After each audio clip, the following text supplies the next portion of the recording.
Ryan. I take people on that. The little one I did jump in when I'm out there. No, I don't mean that. I'm good. You know, whenever I fire up the brush mower, I pretend I'm Randy. Making noises, zoom around the field, you know. Just pretend to be You moved on. It just never takes off. How you doing? So when I lived down in Florida, we used to have them come by. It was actually pretty cool. They launch off the beach. Oh, yeah. And they would tow along the sea grapes. Oh, that's So awesome. guys would get there down and walking on the little sea grapes. Very cool. These two have been watching Randy since they were born. Actually, every goddamn plane flies over Randy. Every 810 goes by, it's Randy. It was 810. Every grade. That is fun. Out the door they would go. What do you mean? I still do that. What do you mean? I'm almost 20.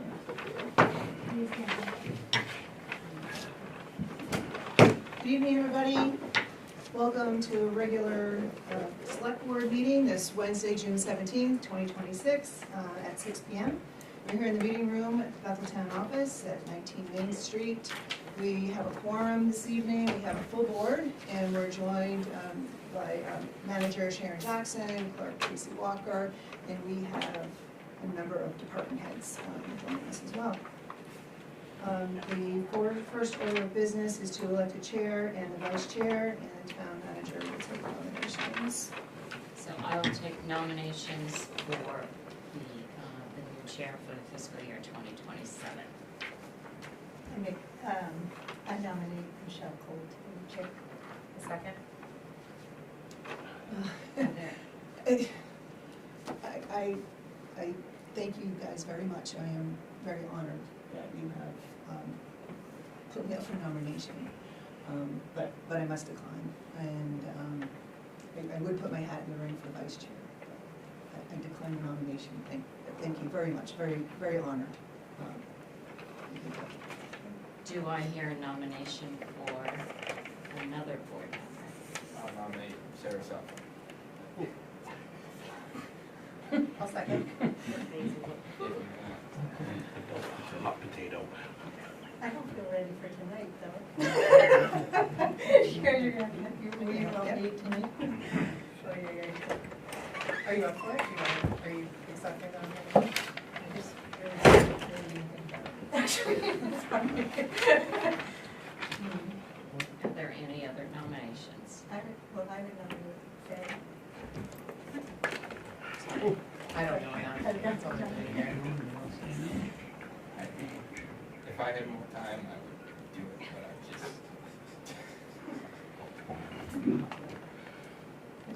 I move to close nominations. Draw cards.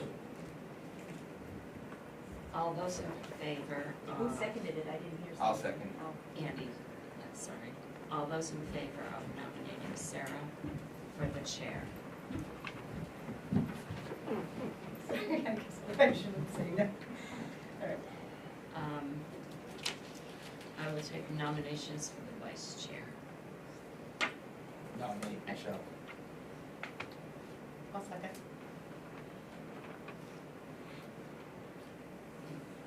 Okay. Other nominations? Closed nominations? All those in favor? Thank you. Sarah, you are the chair, and Michelle, you are the vice chair. You know what the right. Okay.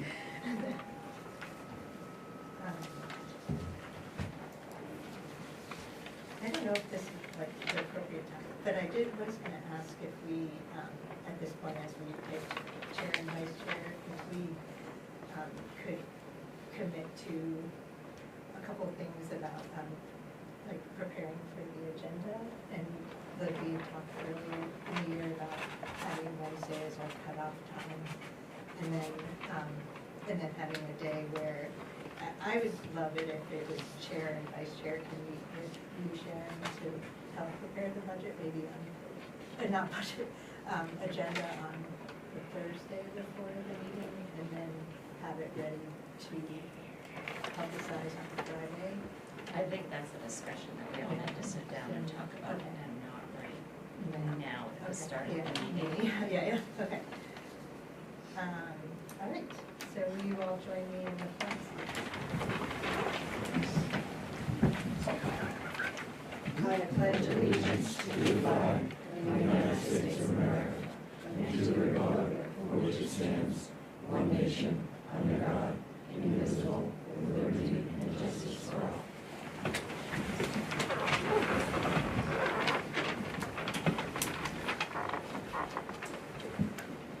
And there are no adjustments to the agenda, right? Okay, so we're going to open tonight with a public hearing. We'll take questions and comments as we consider the application from Bridget Sullivan from 37 Vernon Street for an on-premises beer, wine, and spirits license for catering services. Oh, are there any comments? Hearing none, we'll close the public hearing.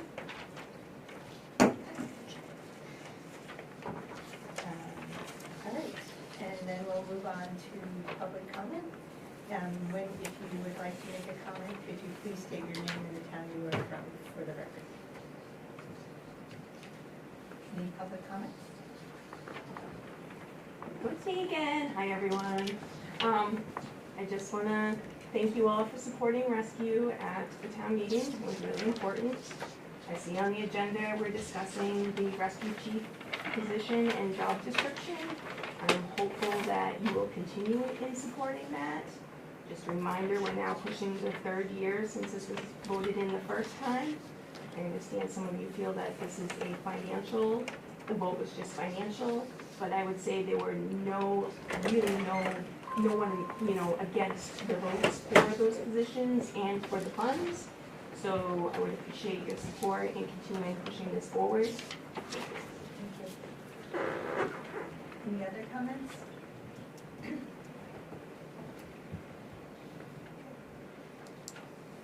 We'll move on to action on the minutes for June 3rd, 2026.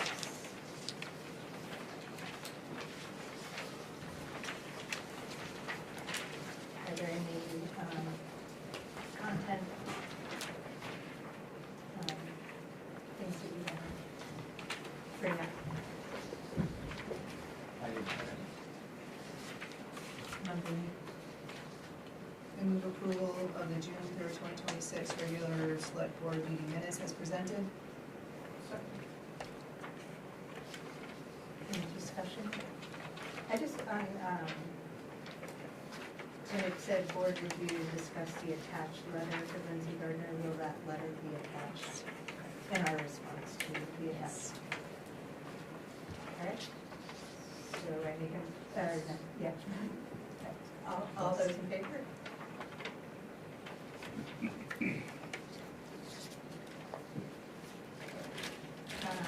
We'll move on to the minutes for the June 1st, 2026 meeting. Any edits, comments? I didn't have any. I move approval of the special select board meeting minutes of June 1st as presented. I'll second. All those in favor?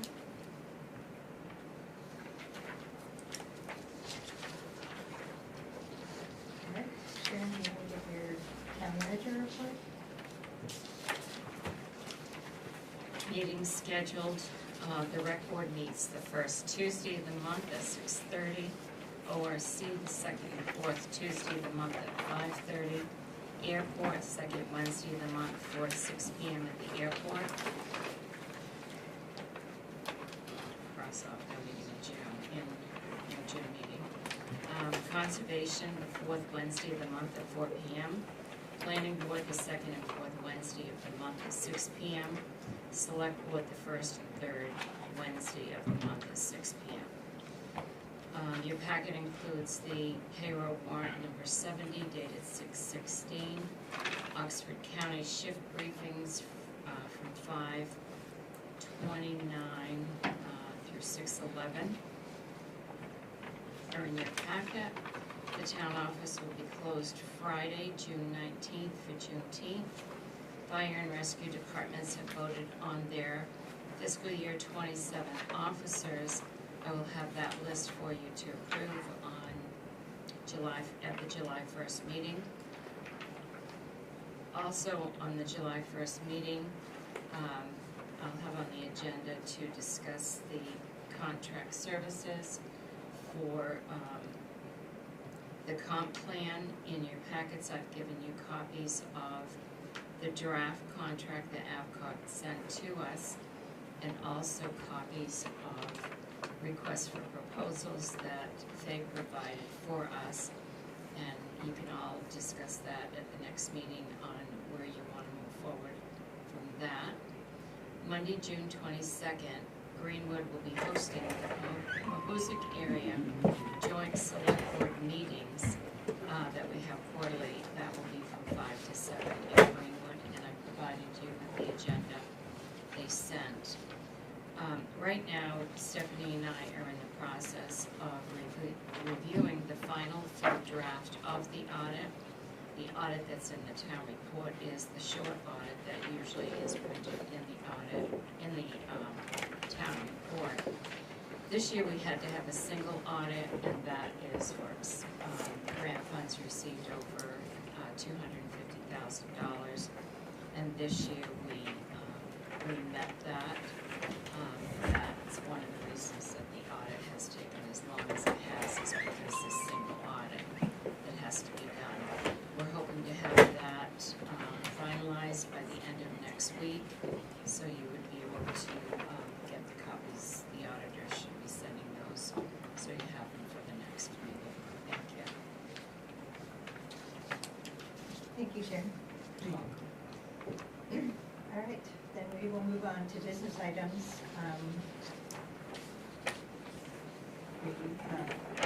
The first item is action to approve an application for Bridget Sullivan, 37 Vernon Street, for an on-premise beer, wine, and spirits license for catering services.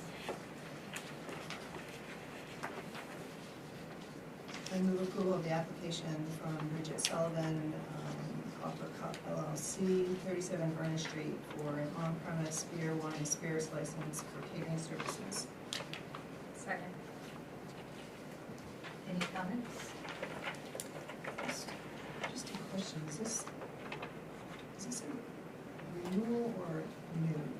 It's been years. Is it brand new? For catering. For catering, It's, okay. yeah, it's catering. It's a little Wasn't, bit yeah, I was different. wondering how that works. Does she store the alcohol at her home? Or this is the business? That I don't know. It's an apartment, what used to be the funeral parlor, and that's just her home base, and then she takes the bus or trailer, whatever it is, and goes to the weddings and does the catering, is what she's home. It's not really a big deal to me, but people still don't answer the questions on some of these. And again, it doesn't really matter, but on number 22, it asks for the school, place of worship, blah, blah, blah, but it also asks for the distance. And we don't get that. Is that, we should either stop asking for it, or we should send it, when they send it, somebody review it and just say, hey, It goes to the state. this goes straight to the state. This comes to us from the state. The way the law changed, they submit their applications to the state. If the state doesn't approve it, we don't have Is it it here to give you. Feedback we can send to the state? We have done that. That was the only thing I noticed. Yeah, no, we've had that conversation, Tracy and I both, with the state on actually that same question, and they don't find that to be an issue. I wish they'd stop asking. Yeah. So is it a home occupation, Tracy, do you know? Basically, it's just, they needed a home base, it's just gonna be, they're gonna do weddings. And they said they might even not even do any in Bethel. It might be Sumner or Nuri or whatever, but that's where they had to have their apartment. They're gonna do the cooking in there, in this I location. think it's mostly just alcohol. No, the it's way they made it alcohol, sound. what they do is Well, they why do they have a kitchen It's no sketch cooking. in here? They have a kitchen scheduled on the license, on the. Or probably the paperwork. kitchen, the apartment that they're renting for their business. I'm also confused, the license type is an on-premises beer, wine, and spirits, but it sounds like it's a travel catering. Yeah, I know, Yeah. it's a, Is that right?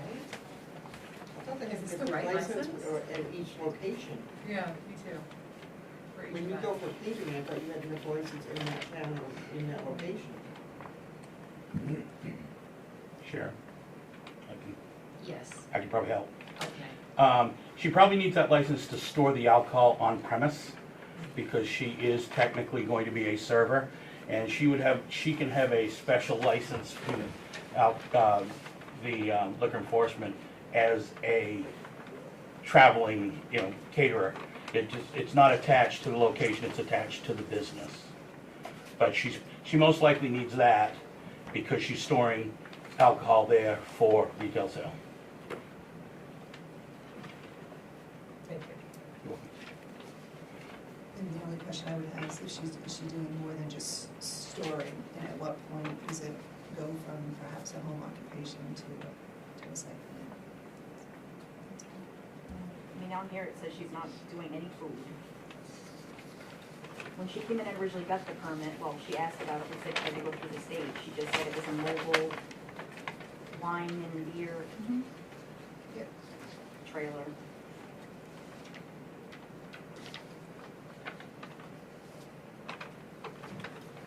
She was invited here, but she just, Yeah, I was gonna say she's not.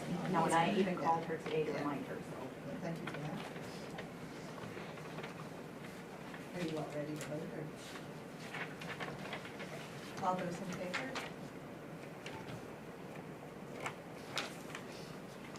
Any opposed? All right, we'll move on to take action to approve the application from the Hoosick Land Trust to hold a special event on June 26th from 5 to 8 at the Gemini Cafe. Move approval of the application from Bruce Land Trust to hold a special event on June 26th from 5 to 8 at the Gemini Cafe and Bakery. Second. Any questions or comments? Could be a problem with parking.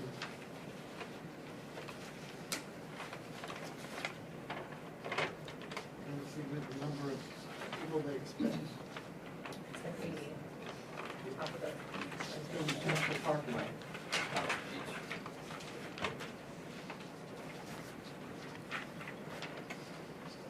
I think it'd be fine. I mean, Gemini, more than 80 people go through Gemini every day, or every weekend.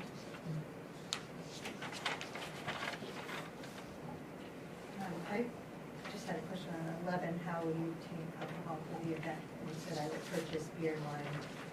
Are they, do we know if they're selling the beer and wine, or will it just be part of the event? We don't know those answers because this is exactly how it comes from the state. I don't think they're selling it, I think they were just gonna serve it, it's a fundraiser for the Hoosick Land Trust. They did this last year, she said. So it's like one price and then you get your pizza and a drink? Yeah, you pay for a ticket.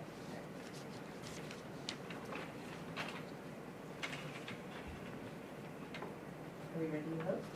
All those in favor?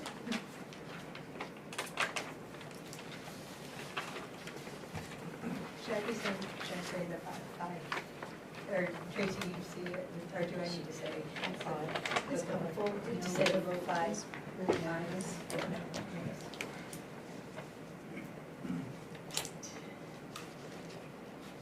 All right, next we're gonna move on to action to approve an amendment to the lease agreement between the town of Bethel and Sunday River Skiway Corporation from August 1st, 2026 through July 31st, 2053. And should I hand it over to? So I can start, yes. Dana Bowen is here from the Sunday River, and we met about a month and a half ago, and we reviewed the existing lease, and everything in the revised lease that you have is what we agreed on is to extend the lease, starting with this year, for 2026. And 2027, we're in the first lease, so we've added that to this. And the lease would extend to July 31st of 2053. And then, it would have the same payment structure for the first 2 years. And then after that, there's a 3% built in. So, I would ask Dana to, talk about this. This is 10 acres in total on top of 3 of the mountain peaks at Sunday River.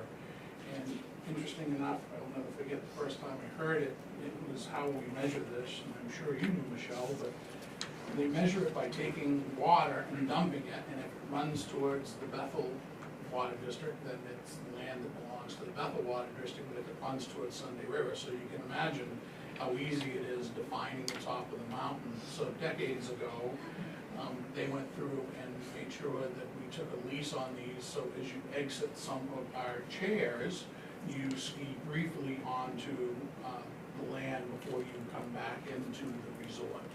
And as I said, it's roughly 10 acres. We have trails on roughly 4 acres out of the 10. I renewed this early in my career at Sunday River with Brent Angemine, the Water District, God rest his soul, and we try to be respectful not only of this lease, but we lease Penley land as well that the resort sets on, and try to be respectful and take care of the land to the best of our ability. And I'm happy to answer any questions related to it.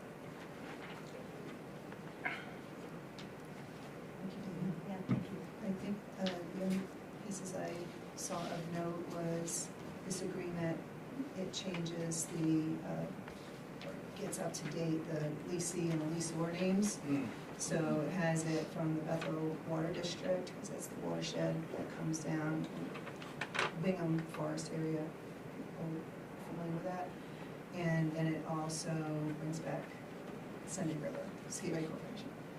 So I did notice that. I know this is an amendment to the original lease, so what items are on here are the items that are changing, all the other pieces remain in force. Right? Just a little technical thing is on page 2, number 5, I think it needs to say terms. It's just a typo. Oh, Yeah, I got have it. that circle too. And then on the bottom of page 1, with the terms, I know the other lease followed an August 1 to an August 1, but I think for technicality, the term would end on July 31st, 2050.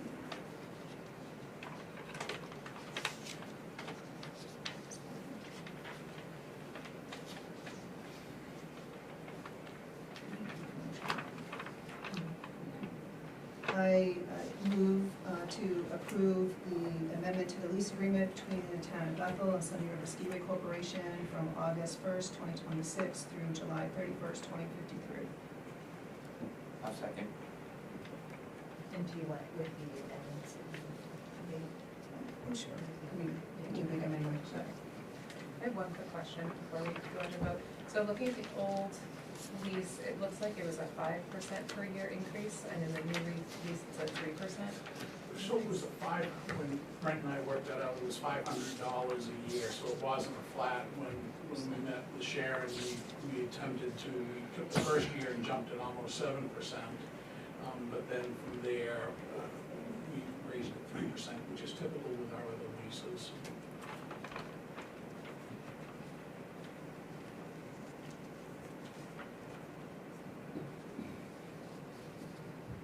Do you need to vote? All those in favor? Okay, 5 ayes and no opposed. Thank you very much. Thank you. Appreciate your time.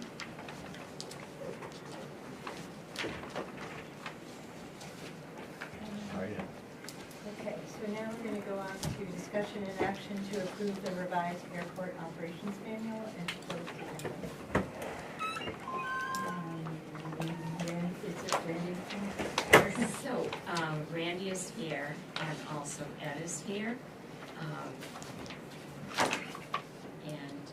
you Yeah, can and just if I may, on this. apologies, because allergies and a cold are kicking my butt. So what you have is just a culmination of all of the changes to the operation manual we've been collecting that we periodically will do every few years. I think the last update was several years ago.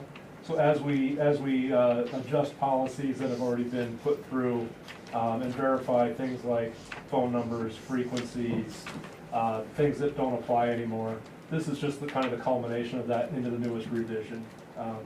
The only thing of substance is a new policy that we just added in your amendment, and that's just giving some guidance for ultralight aircraft operations, which fall under a separate category within the federal aviation regulations. So we just wanted to mirror those regulations and give people an option to follow that within the airport guidelines as well. The other thing, if I can just add, is that the taxi, we charge for tie downs, and that's new, so we had some policy change there as well for revenue and some things going on out there. I think the biggest one is, as you've all known, in the last several years, we've sort of had to start limiting the airport to aviation use only. Kind of makes sense, but we have to protect the property. It was open, a lot more open than it is now, but it was getting abused, and we were risking some liability issues with unlimited access 24 hours a day. So the policy now corrects a lot of what we use, which is, our conference room is aviation activity, access is aviation limited only. So it really is just kind of designing it more for airport-specific use rather than fully open 24/7. But do you still have special events? We can, and there's policy in there for application for those events and approvals. Yes. Yes. Is that something folks can find on the website, the application process? It's at BethelRegionalAirport.com. You can find a lot of information out there. And if you have any questions about what's going out there, I know you saw the paper, we'd be happy to answer those if you'd like to know. I was curious if there was a reason, or I'm sure there's a reason, but if you all could explain the reason for the addition of the ultralight vehicle. We had a request from somebody who specifically asked if he could have access to the airport for flying one of the backpack style. And we realized in doing so that we had an issue maybe a little less than a year ago of somebody that was kind of buzzing around, and then emergency services were called, and we went, okay, there's guidelines that the FAA allows that we never really captured correctly. So we went back through and made sure that we have a path for people to do it correctly, because the FAA, you have to sort of provide access to the airport. So we made sure that the policy follows the guidelines that the FAA has in terms of what airspace it's allowed, what you can and can't do. And we worked with this individual who came to us a few months ago and specifically, used this as the test example for the policy, and made sure it does comply with the FARs. The other thing you may have seen in Team Bethel, people were talking about flying remote control aircraft out there as well, and that became an issue with the pilots. So we also addressed some of that as well. Ed or Randy, can you point out to me where the tie-down policy is? Yes, well, I can tell you that our tie-down policy is $10 per night, $30 per month. And we have signs out there, so it's been working absolutely flawless. People will, because no one's there 24/7, the people come in there, they see that there's an envelope, they just sign their tail number, they put the money in there, and they slide it under the door, and that's been working out incredible. I don't know, Sharon, if you have the total number, but it amounts to what, $1,000, $1,200 already or something? I don't remember the absolute it's a lot number. more. But more specifically, I apologize, of course I don't have a copy, why would I? I believe what we said, Michelle, is that tie-down is available for like a nominal fee or something. I don't think we put a dollar figure, that's more published on the website. We just said that, parking is available for a fee. Yeah, okay. And it's in the front, it's in, within section 1 or 2, I apologize, I didn't. Yeah, no, that's great, because it gives some reference to that, because I just saw where the locations were, but Right. maybe for the next reiteration, you can memorialize what the policy is and just put it as an exhibit. Yeah, we have a few pending things that will make it, and we're gonna do revisions, maybe like quarterly or semi-annually, rather than waiting.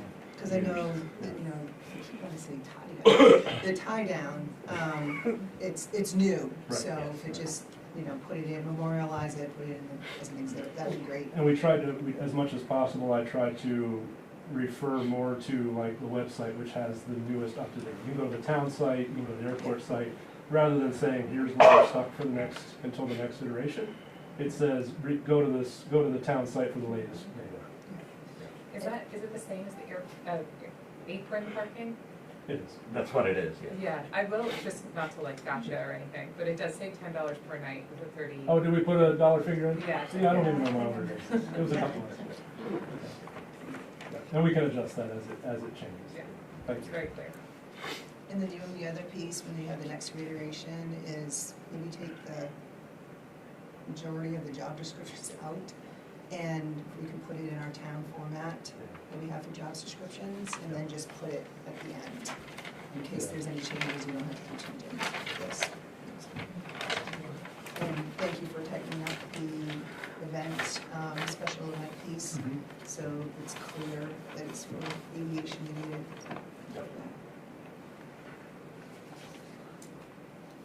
I'm not finding it, but there was something about model rockets, and it said it referred to, it said to refer Yeah. to something, and I didn't see where to look, but I was just wondering if. I kind of took a lot of that out because a lot of it just didn't apply anymore. And to be honest with you, the federal regulations change on those kind of things so often that we don't really know what the latest, we're not in the model rocketry realm. So I think as much as I could, I just said it should be done in accordance with the latest regulations in place or something to that effect. Yeah, it's just, I don't know, I remember Gould used, that you were, probably when you were, Randy, that they used to do, shoot off model rockets, and we did it at Telstar too, but I don't know that it's even done anymore, so. We haven't seen it in years, but I try to keep it as open as I could, so if somebody does want to do something, there's at least a path to follow without specifically saying this is exactly how you have to do it. Does that section 3, model rockets, unmanned aircraft systems, that applies to drones as well?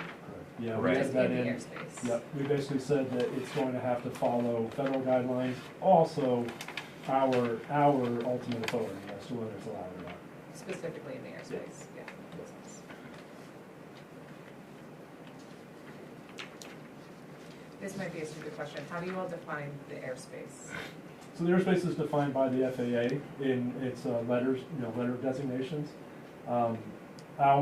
Technically the controlled airspace starts at 700 feet above the ground level of the airport. Everything below that is kind of open, but you still have some restrictions as to what you can do within that bubble underneath that 700 feet. So the airspace system, it looks like it's called an upside down wedding cake, right? It gets wider as it goes up.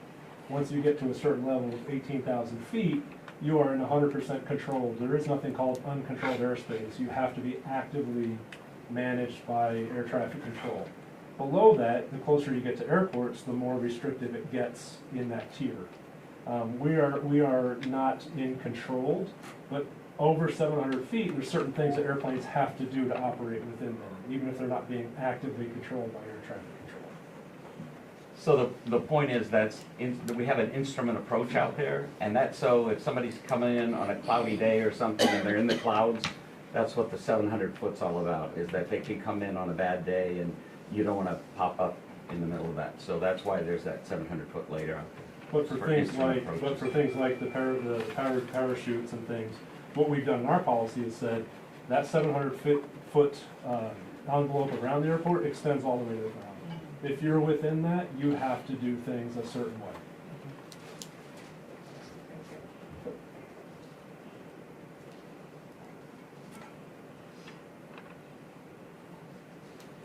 I move approval of the revised airport operations manual and proposed addendum as of June 17th, 2026.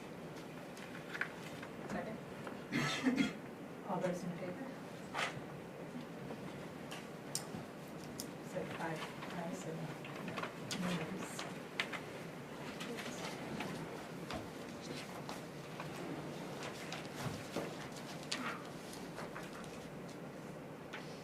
Okay, so we are going to move on to discussion and action to approve the job description to establish the new full-time position for the rescue team.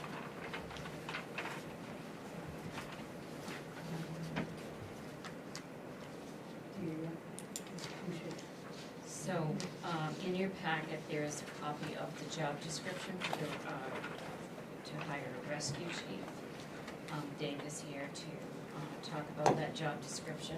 If you have any questions, he and I both reviewed this. The only change I saw would be to, under wage type, instead of just salaried, put exempt in there. Which most of the time means it's salary, but Just it's an exempt to Yeah. salary.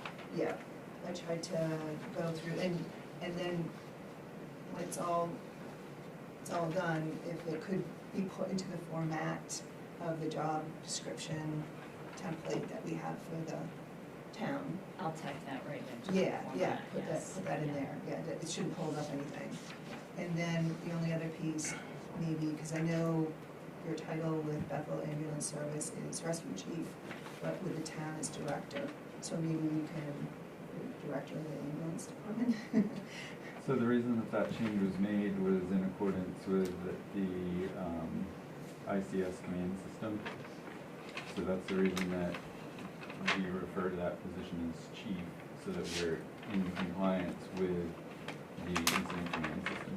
Yeah, and I think we can just put a slash next to it or something, so it also is referenced in our code. And maybe the code may have to change in the future, but at least it can have a direct correlation to have both on there. Let's see, that's, Rescue chief Slash director. yeah, yeah, and because he is, That would work. he's the department head of that department, the whole department. And right, and the supervisory, when you follow the other template, the supervisory is of the ambulance department. That's, and if it can be put in at some point into the template that we have, I think it works for me. Highlighted pieces for me, it's nothing for approval, denial, is I recognize the license that is needed. It's the MEMS-EMT or higher license, and then I also recognize that there's a residence performance in here too. Requirement, is a residence requirement, that's just of note. Is that something we should? Is that a number you're change? looking at? Or No, it just was a note, it was just of note, that's all. That the chief has to be a resident? It's a live in the coverage area of the Bethel Ambulance Service Oh, or that, within yeah. 10 miles of the ambulance station.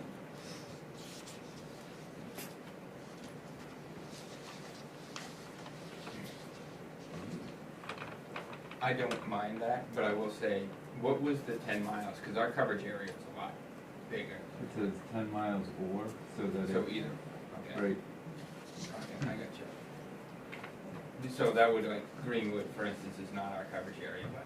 the if you lived in department's Mock Mills, you'd be fine. I got you. Okay, that If makes you sense. lived on the Norway town line or Greenwood, then not so much. Right, I got you.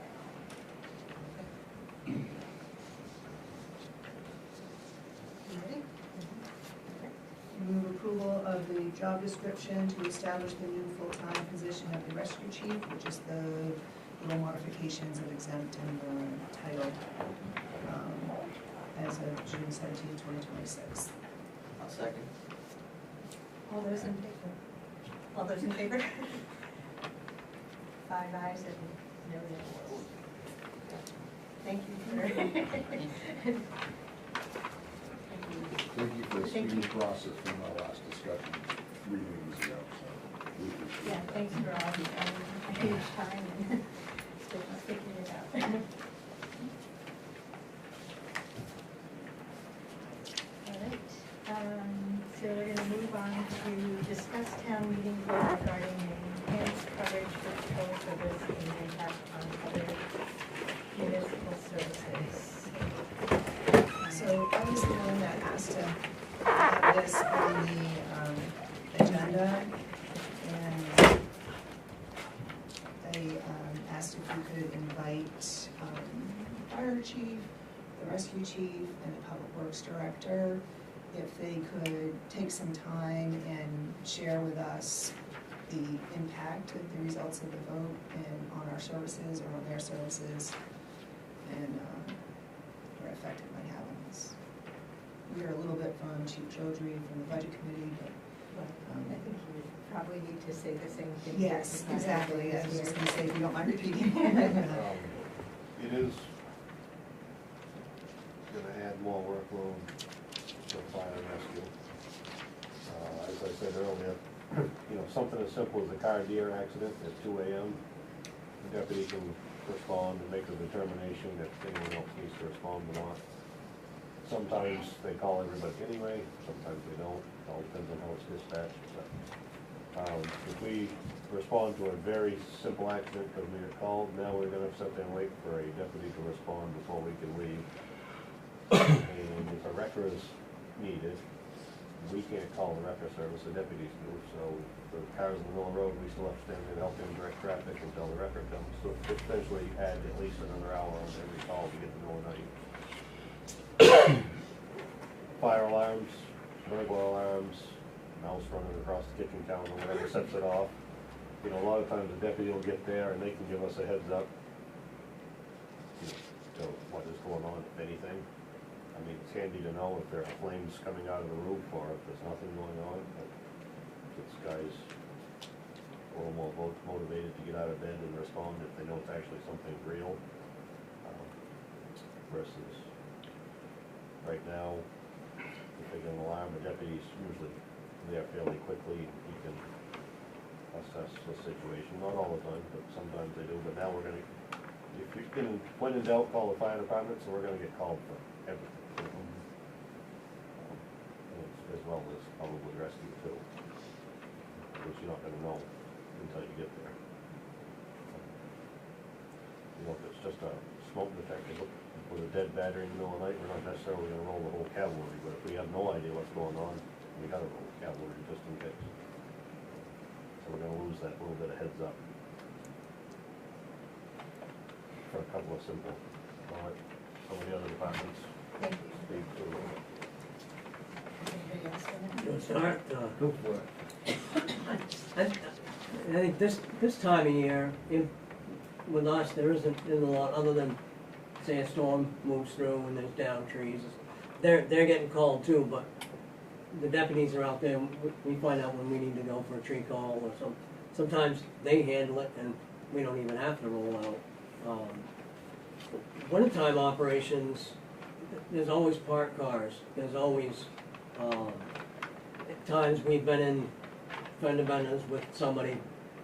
When the deputy local, that plow truck is sitting there minimal amount of time waiting for somebody to show up and do the accident report. I think other times, you know what, that truck's sitting there for 30 minutes to an hour waiting for somebody to show up, but we can, snow removal, they're, make sure the streets are clear. All I have to do is call and say, I need the parking ban enforced tonight, and most of the time we come in, there's nothing on the street in our way. If we have to respond an hour, 2 hours earlier before we can do snow removal, to try to go through and then call dispatch and say, hey, there's 5 cars that need to go. Instead of starting at midnight, it's just an inconvenience for us that way. I don't want to say an inconvenience, but. It's gonna add, there's no those costs, it's gonna be, it's gonna add the overtime, it's gonna add. They, I won't say they have my back in the wintertime. Unlike when we had the local PD, those guys patrolled covered all the roads.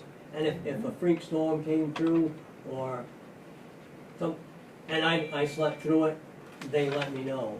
A lot of times now, county doesn't quite react as quick as the other ones, but they still have my back. If something moves through and I sleep through it, they let me know if they don't see me by 2 AM type of thing.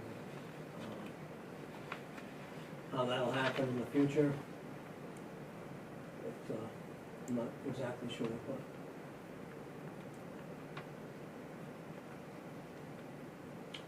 So for me, would say the calls that it's gonna impact us on are, incidents where there's a safety problem. So domestic assault, overdose, someone who is self-threatening, because, although they're self-threatening, you don't know what they're gonna do when you get there. So those types of calls are the ones that'll be impacted. I think the hard thing to say is how long we'll be waiting, and it's probably the same for all of us. If the zone deputy happens to be in Bethel, you won't see any change. If the zone deputy happens to be at the opposite end of the zone, you're gonna be waiting. So it would be important to know that if you, as our leadership, hear that there's delay in fire, rescue, public works doing our job, there may be more to the story. It may be a situation where we need to wait for that scene to be controlled by the police, and if the police are a ways away, that's gonna delay us in getting there, even though we might be 2 minutes away from where the scene is.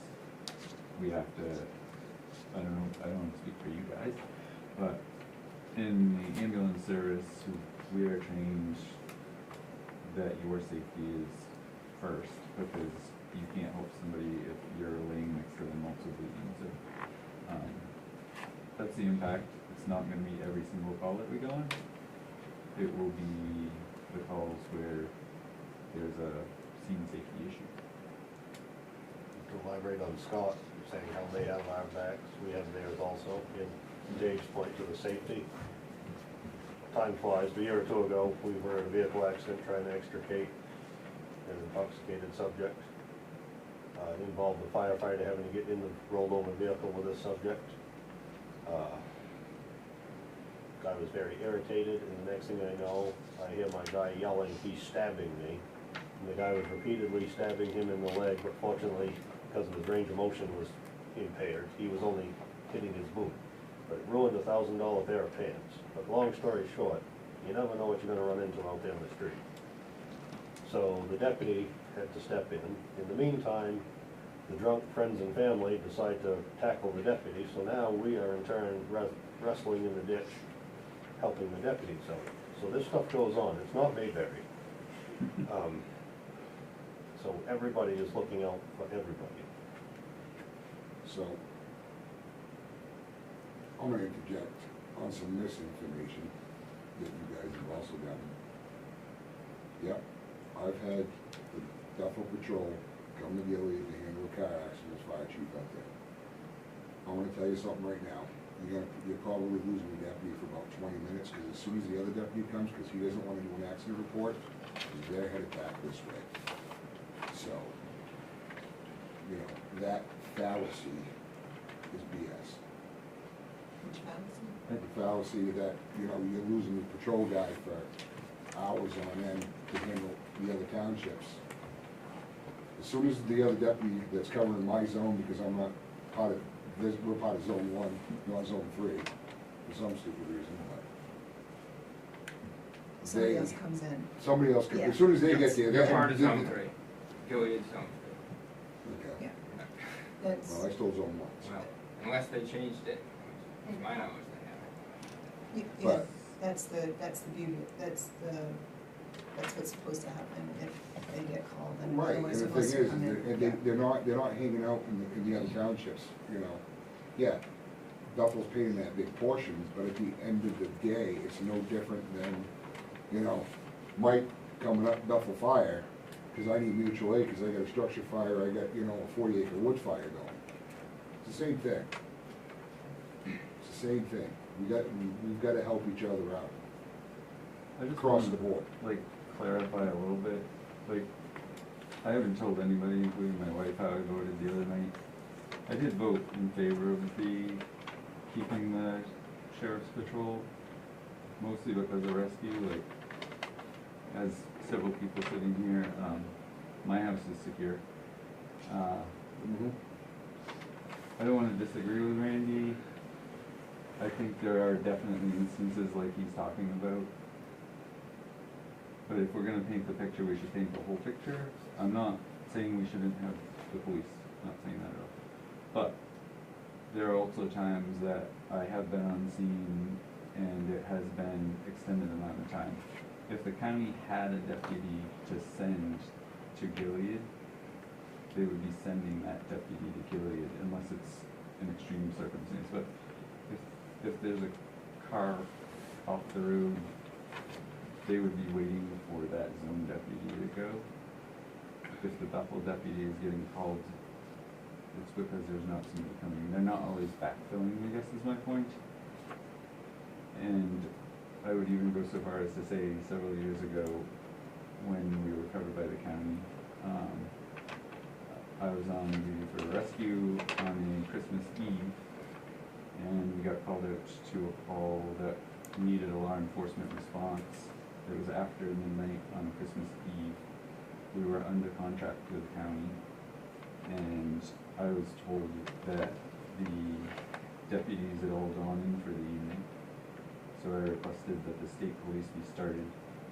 I was told that the state police had all gone in for the night. So as a guy with no badge or accoutrements, I dealt with the situation. Luckily it all turned out okay. So I'm not speaking against the sheriff's department, but I think if we're gonna paint the picture, we gotta paint the full picture. Is it gonna cause us delays at times in response? Could it cause somebody their life? Yes. Are there times now that there are extensive delays? If we look at ourselves in the mirror, I think we have to say yes. So I'm not bashing on them because we've got the same problem.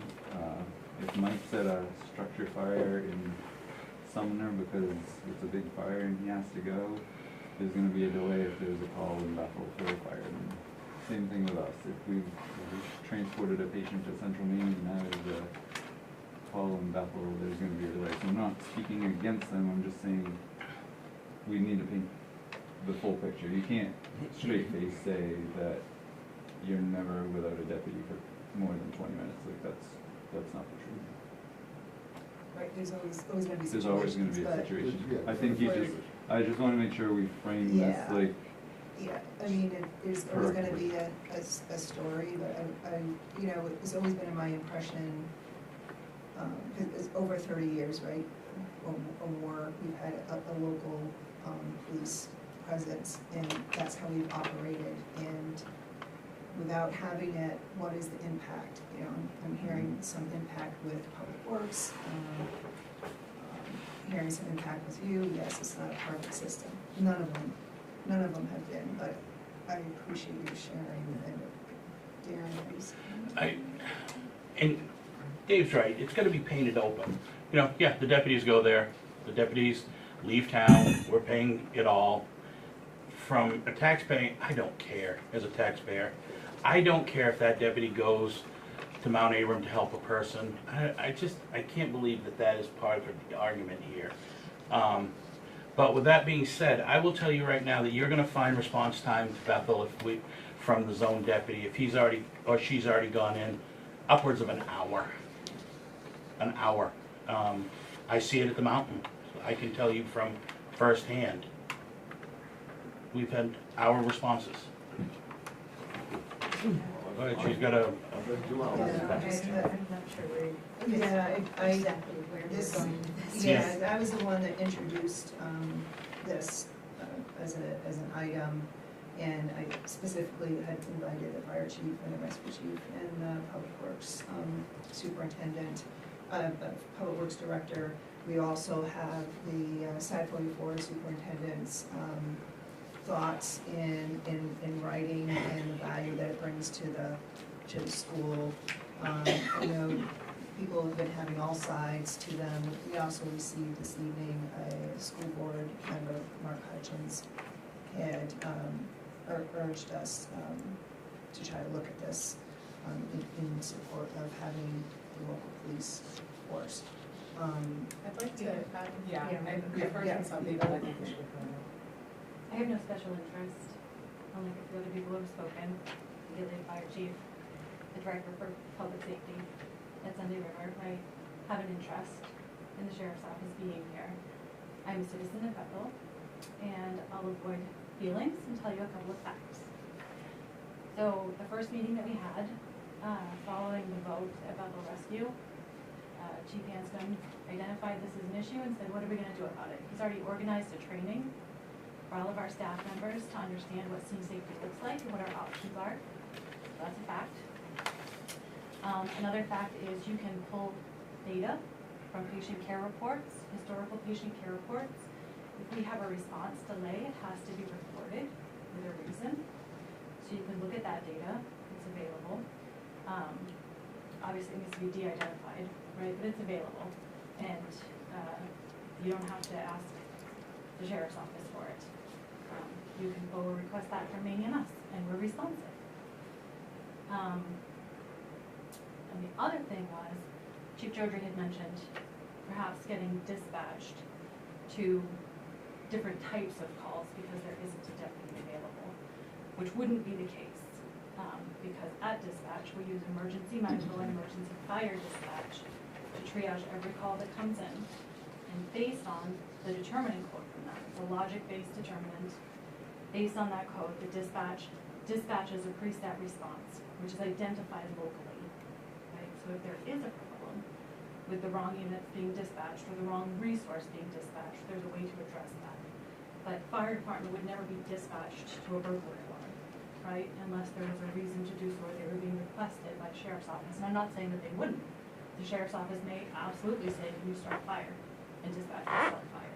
But they're not being added to different call types that they're not already on. Just a few facts to consider. I just need one, I'm the director of public safety at Sunday River, and this issue right here doesn't have anything to do with this. I could care less about county response to Sunday River. I was a police officer here for 16 years, I was the chief for 5.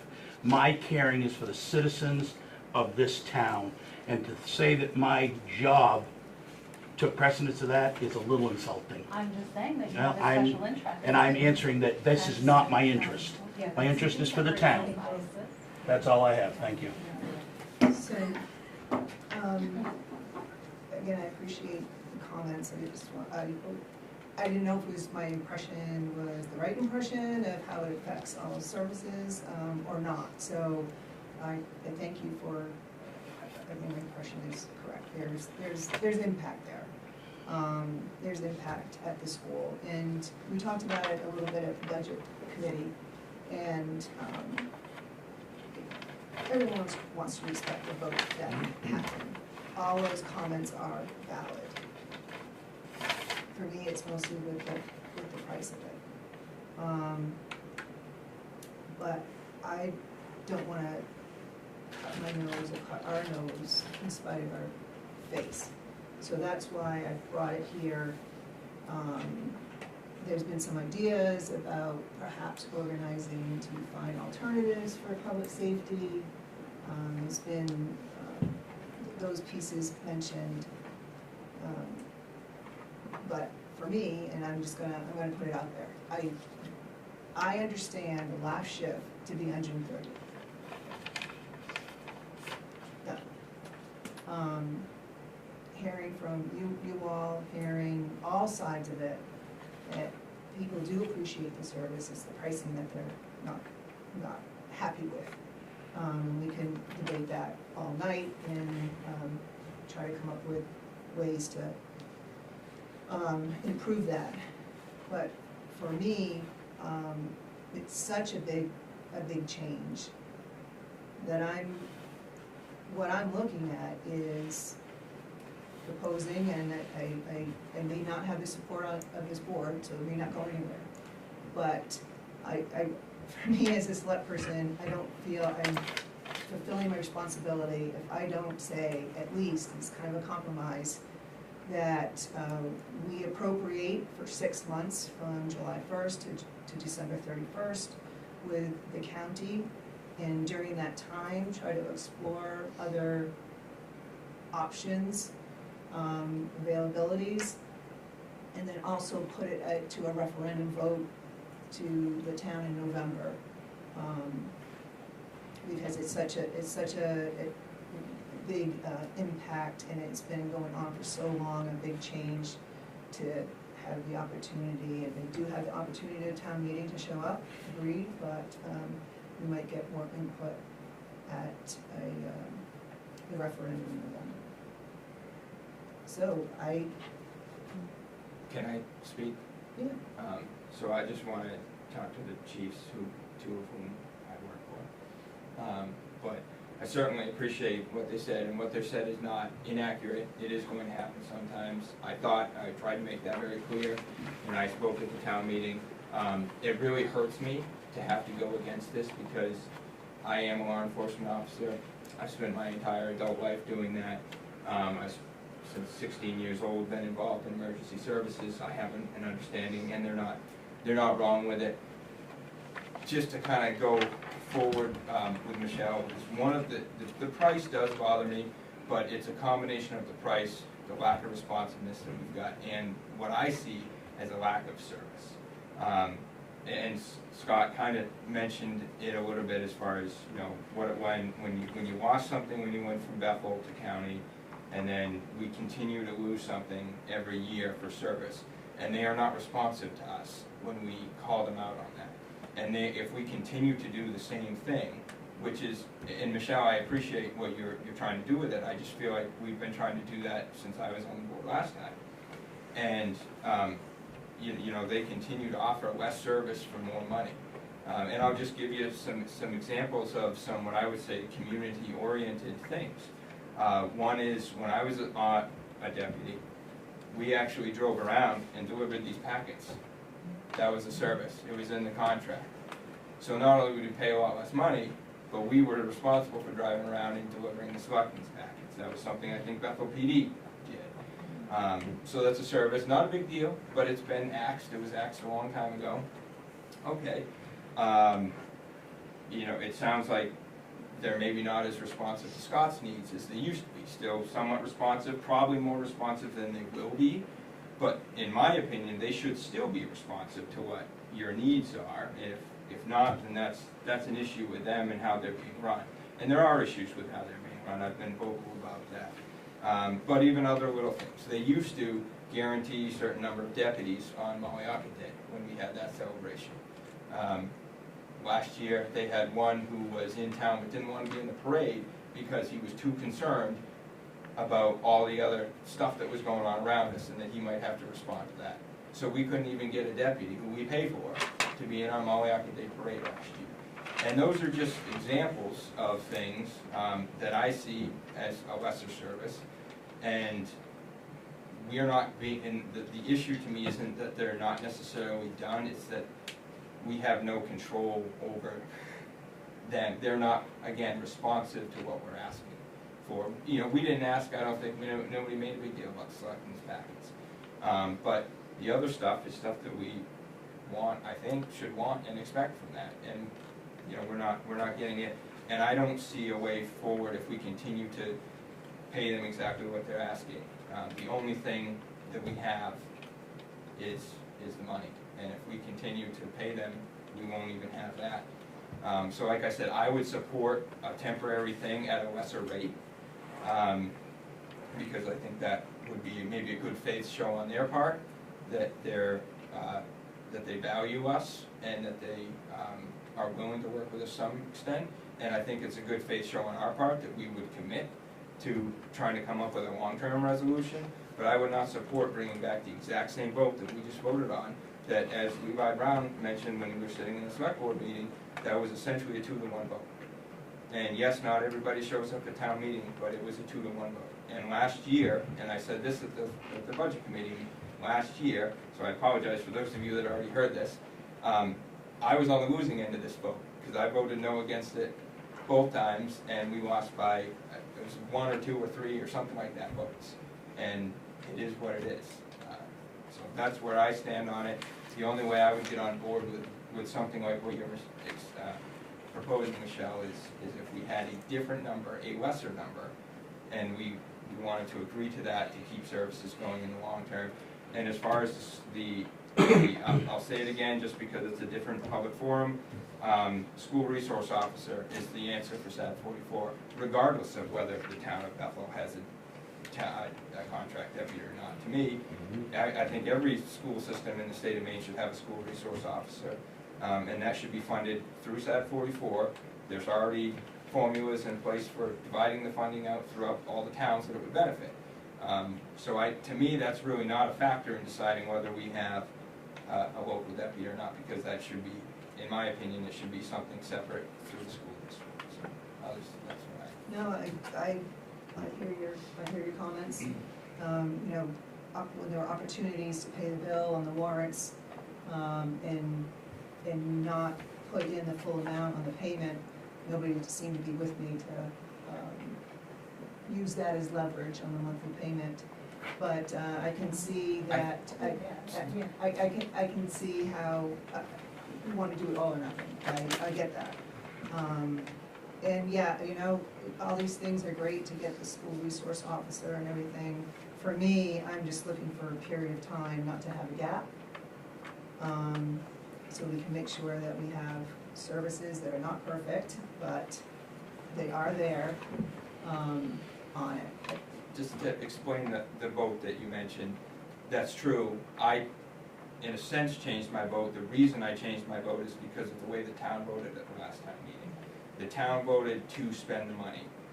I didn't want to spend the money, but that's what the town voted. So when we had the warrant articles, that's why I voted the way I did on those monthly warrant articles, was because that was reflective of what the town vote wanted, even though the town vote didn't go the way I wanted. I'd just like to clarify one last thing for Melissa's terms. Dispatch goes on the information they are given, and she's absolutely right. They have codes and protocols that determine that, if they know that. Just last fall on Paradise, we got called for an audible alarm that the neighbors called in. We got there, there's nothing to do with fire, the back door had been kicked in. So there are those cases. Yes, if it's the Norway Savings Bank building, dispatch will know that it is a burglar alarm.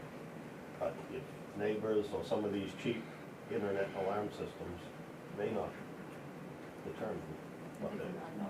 So, just to clarify, it's still gonna happen, because dispatch can only go on the information they get. Right, and we do have alarm code, address alarm codes in the ordinance. If, you know, we can charge a fee if there are 3 false alarms. And maybe we need to start really looking at that.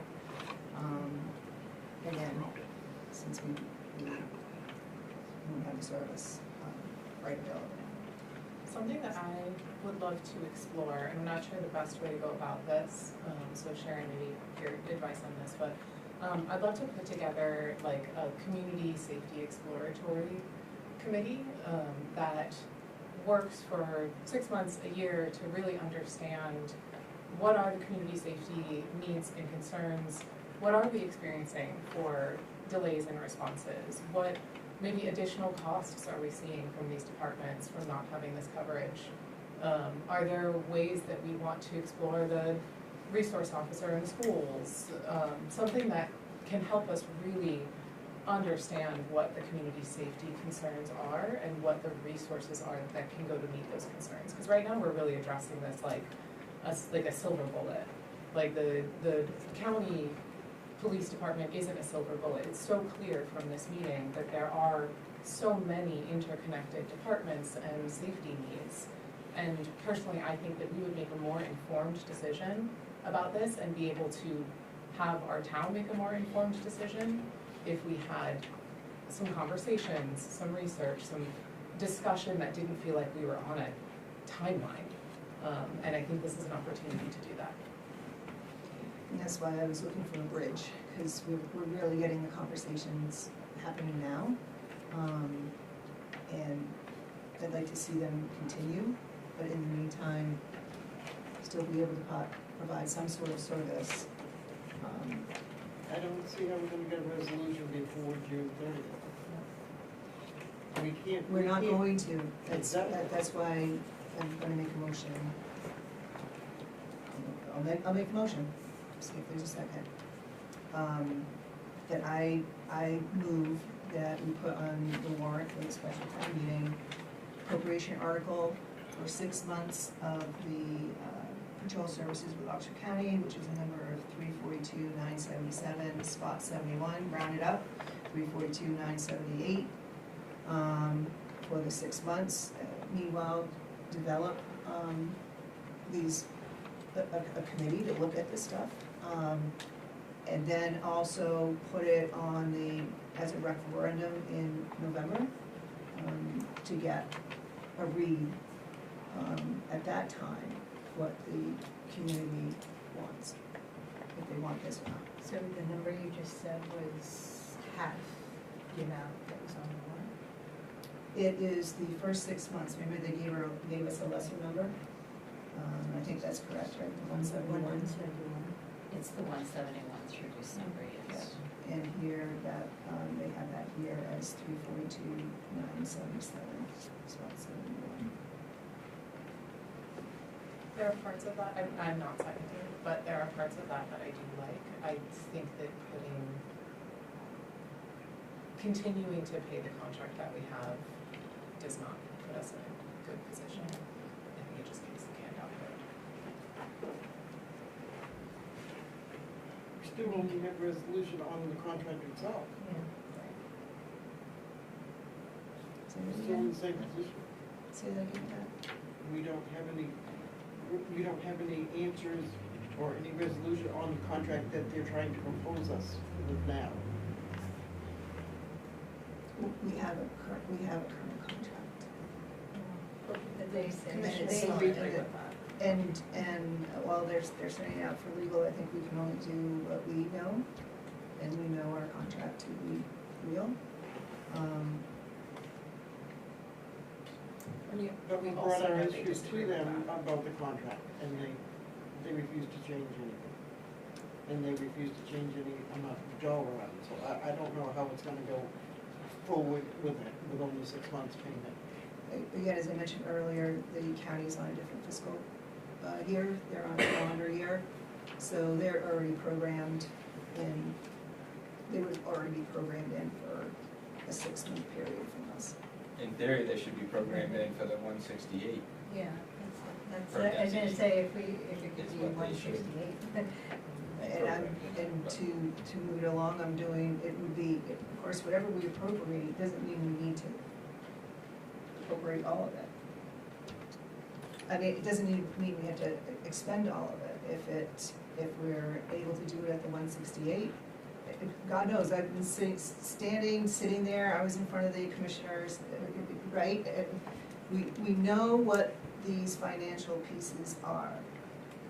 Are they big enough to say, we don't want to have the service? That's what I'm hearing from here.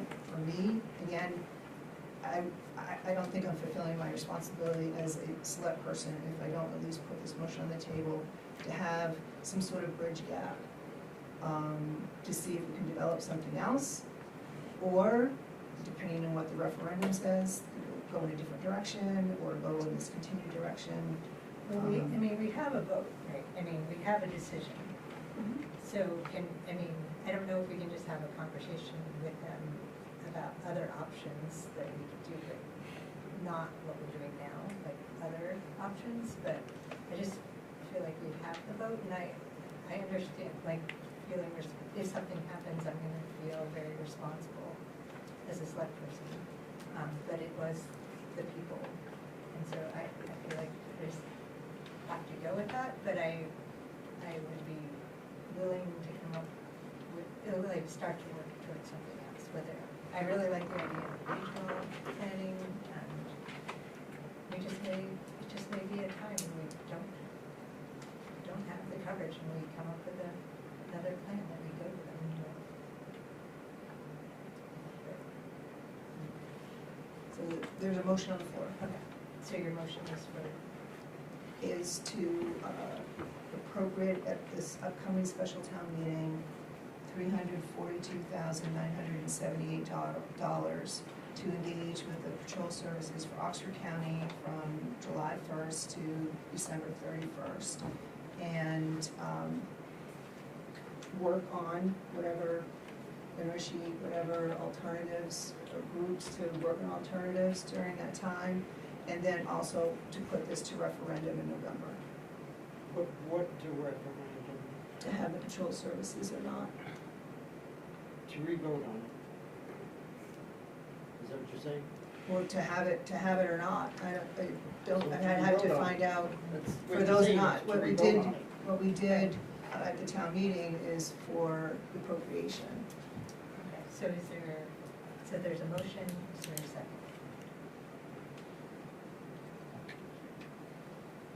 So the motion fails. Duly noted.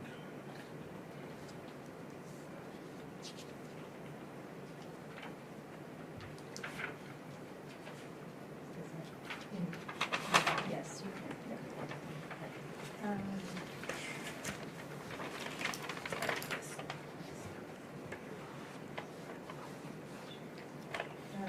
The next is to take action to approve the extension to the disposal agreement between Pine Tree Waste Incorporated, a wholly owned subsidiary of Solid Waste Systems and economic development. So, excuse me, I've given you the contract that would become effective July 1st with Casella. This is for the cost of the tipping fees for the curbside pickup and the dumpster pickup.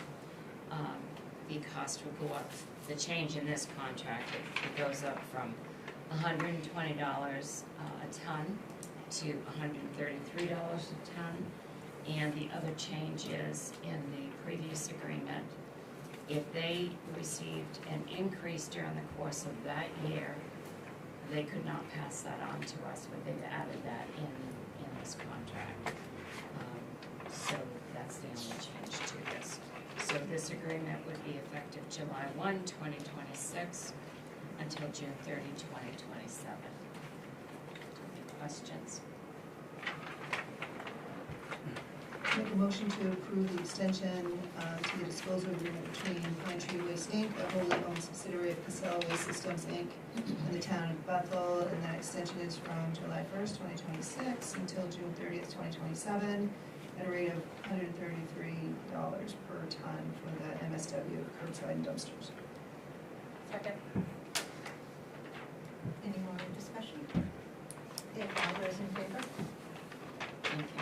Say 5 ayes and 1 nay. Okay, we're gonna move on to H, which is action to remove Daniel Thornton and Becky Cluck from their appointments to the comprehensive plan committee. So the reason for this item is Danielle Horton was inadvertently added to the list. And she was not on the list for the committee members. So she was appointed, so that is to remove her name. And then since the last meeting, we received a resignation from Becky Clough that she is not going to be able to serve on the committee. So it's to remove her from the appointment that was in the last meeting.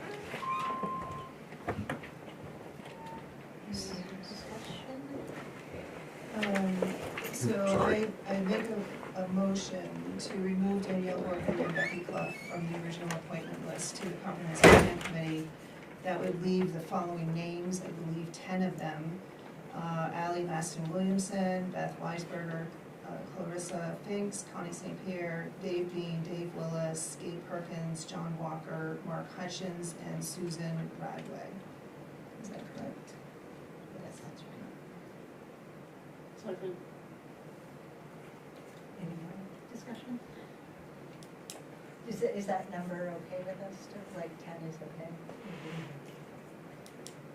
It's gonna go lower, probably. No, I know, that's what I'm wondering if do we need to try to approve any more now or wait till later? I would wait. Yes. I mean, someone may come forward and submit an application that would just come to you anyway. Okay, so people can still apply or? I was thinking that, I think I said this one other meeting, that I don't think we sort of reached out to Maine Adaptive, and I think it would be interesting to have somebody from just that perspective on the planning committee, but I don't know if is it worth sending, asking if they want to have somebody apply or not? They should probably be at the specifics, right, if they're probably an expert that the committee should rely on. Yeah. We might, now if there happens to be somebody who lives in Bethel who's part of the organization, then sure, I would say, but I think at the very least we can use them as hopefully they're somebody that would be used as a resource. I'd also be interested in maybe asking the committee to have a conversation if they identify any gaps in their own knowledge and experience that they feel like would be helpful. And they would wanna see if there's folks that they wanna invite or places that they wanna send invitation to. They can do recruiting. They can do recruiting. Okay. Yeah, so that's why I would agree to just wait a little bit. I mean, we usually have rolling vacancies, so somebody could put in if they wanted to put in, but perhaps just wait until after they meet first. Okay, sounds good. All right, did we make a motion? Yes. And you said, all right, so all those in favor? So 5 ayes and no nays. Okay, action to approve the policy for the treasurer's disbursement warrants for employee wages and benefits effective June 17th, 2026. So I asked this to come forward because Sharon had these for us last year. And what it is, well, Sharon can say what they are, but it is. So there are two. One is for being able to issue payroll checks, and the other is checks that are fees to the state that have to be paid. And there's statutes. These policies come from statutes. And for the employee wages and benefits, the chair, and if the chair is not available, then one of the other select board members can come in and sign the warrant. And both of them actually, so that these checks can be issued before they're approved at the select board's meeting. That's a purpose. And is there a particular day that you Yeah, usually do it? so I usually did it, and I was going to suggest that you might want to break it up, someone do it for 3 months, somebody else do it for 3 months. But traditionally, every other Monday, so this Monday, so in 2 weeks will be the next payroll run. And they do it in the morning, so if you come in the afternoon, before 4 to look it over and sign it. And it's with Emma traditionally, but Emma and Stephanie. Yeah. And Can you look to just make sure everything looks right? yeah, and if you have any questions, you'll see a pattern to it when they do the stipends and when they have the quarterly stipends and stuff like that. And Emma is available to answer any questions that you may have, and of course Sharon is as well. And if you want to start doing it, that would be great. And then if you wanted somebody else, and sometimes if you can't make it on Monday, Tuesday morning, it's fine. And that would probably be more convenient for you too anyway. Yeah, and then if you wanted to pass the torch to anybody else after a while, then that works too. But and the main, did we do this one yet? No, they're separately on. Yeah, because I didn't actually do anything on this one. No, The state fees. on this one here, you Yeah, just okay. all sign it, you just approve it and sign it. You're gonna sign both of these anyway, but you only come in and sign the payroll warrant, and no one has to come in and sign the disbursement warrant because you approve that at the select board meeting. It just gives us the authority to send those checks to the state that have to be sent, like motor vehicle. That's what I was wondering exactly what the fees are. Okay. So this is in the warrant, the regular payables warrant. Right. And it's that you approve at the meetings. Yeah, But yeah. what it does is it gives permission for us to mail those checks when they are required to be mailed. Yep. And if you need someone to come in, then just call any one of the municipal officers named above, acting alone may review, approve, and sign.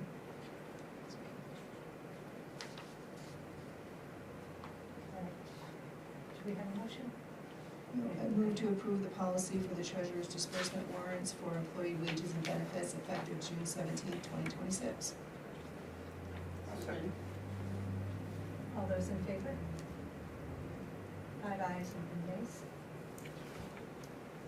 And then, do you have a motion for the second one? I move to approve the policy for the treasurer's disbursement warrants for main state fees effective June 17th, 2026. Second. All those in favor? Sorry. 5 ayes and no nays. Okay. All right, then we're moving on to K, which is discuss the write-in votes for the vacant assessor's position. Is that something you? So, we had, several write-ins, for this position, and one individual received 6 write-in votes. And I believe according to the code, the select board can approve, appoint a person to fill this position. Robert Blake was the individual who received 6 votes by write-in, and he was called, and he actually did not get his nomination papers in on time.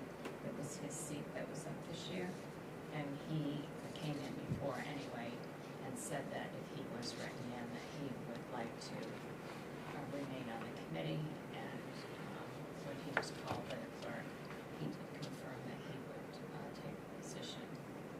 I believe according to code, it would be until July. It would be just for the year, right? So is the position vacant, or did he win with the write-ins? He won with the write-in. Okay. So if he won with the write-ins, that would be his full term, would be the full term. But if you think that it was vacant, then we appoint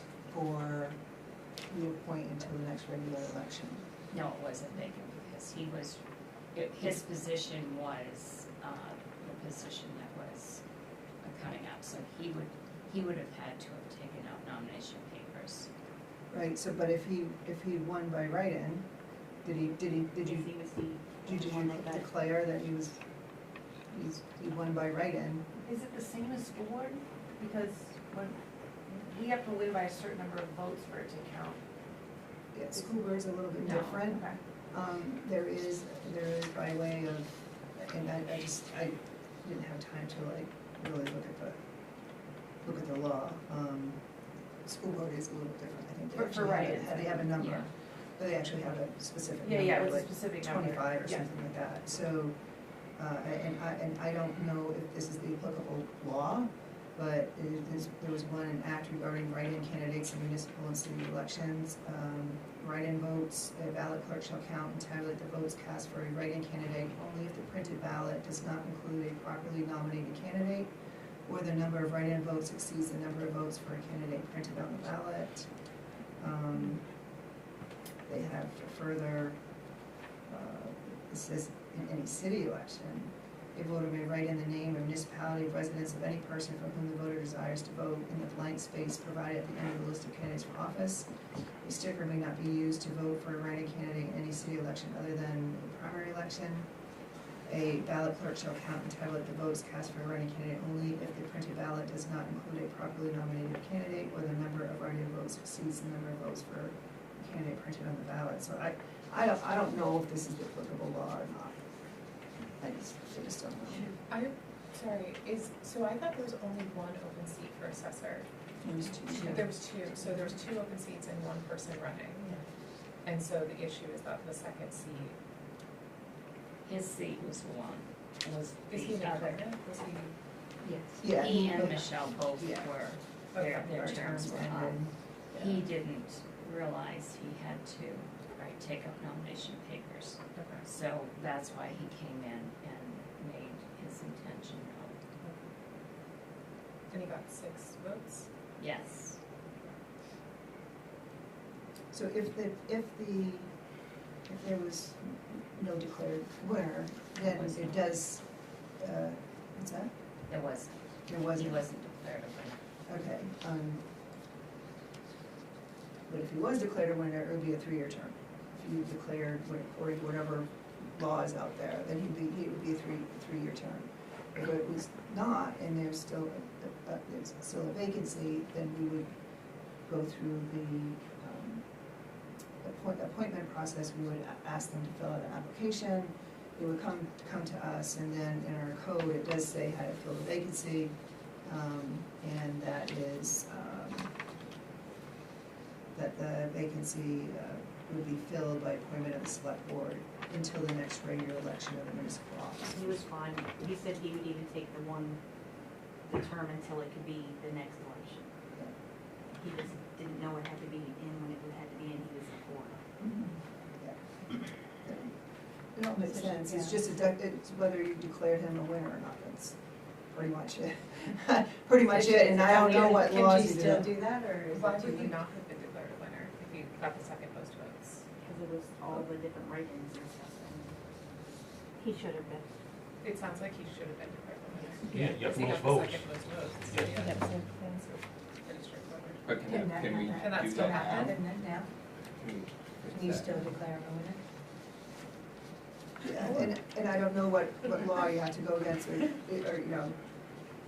looks like some of that I stuff. mean, nobody, kinda he was the changed. only one that got that many votes. Yeah.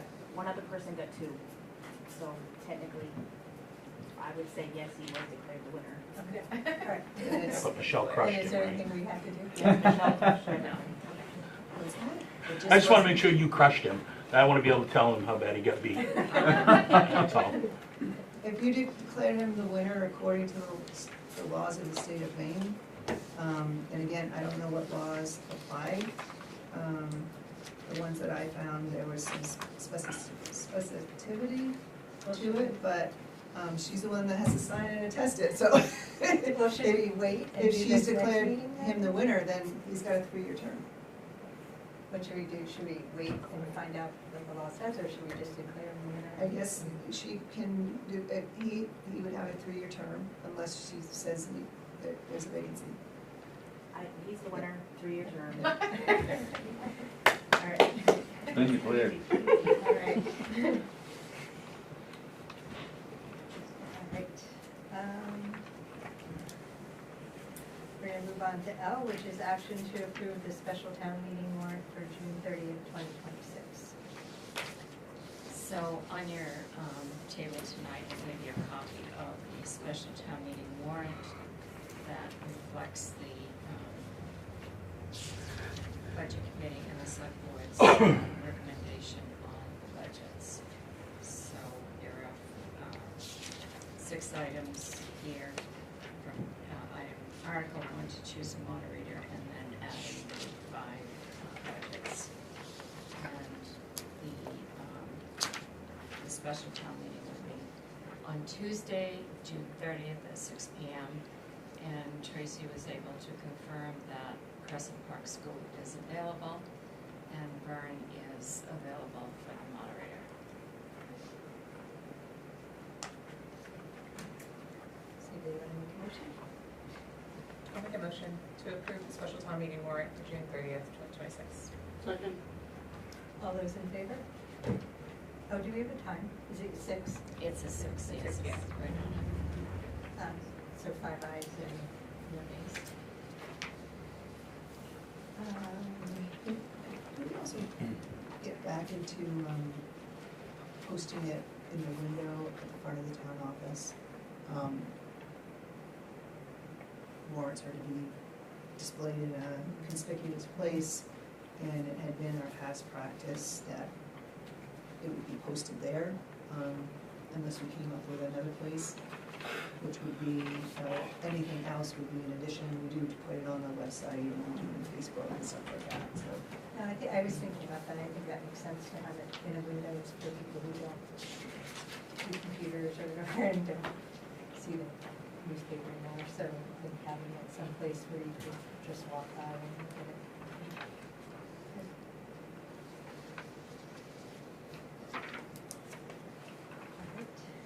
All right. Move on to the warrant articles. Action to approve, Well, I usually just make a motion, right, or? Yeah, I usually move it, just to keep them All right, so going. I'm just gonna make a motion to approve accounts payable warrant 2026-69 in the amount of $182,367.25. Second.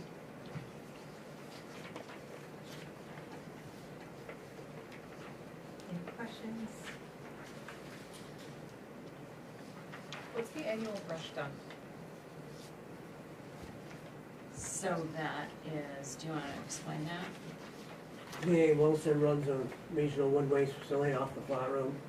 We pay a due for the taxpayers to use the facility free of charge.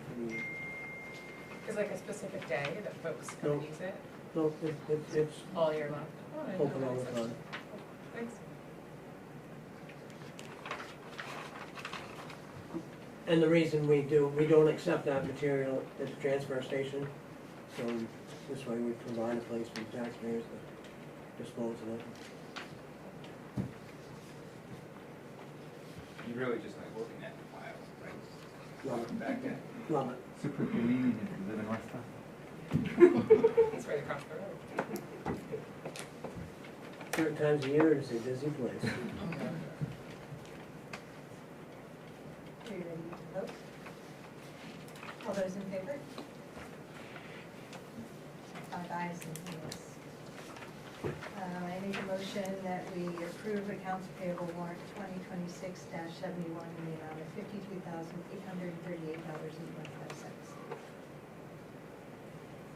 Second.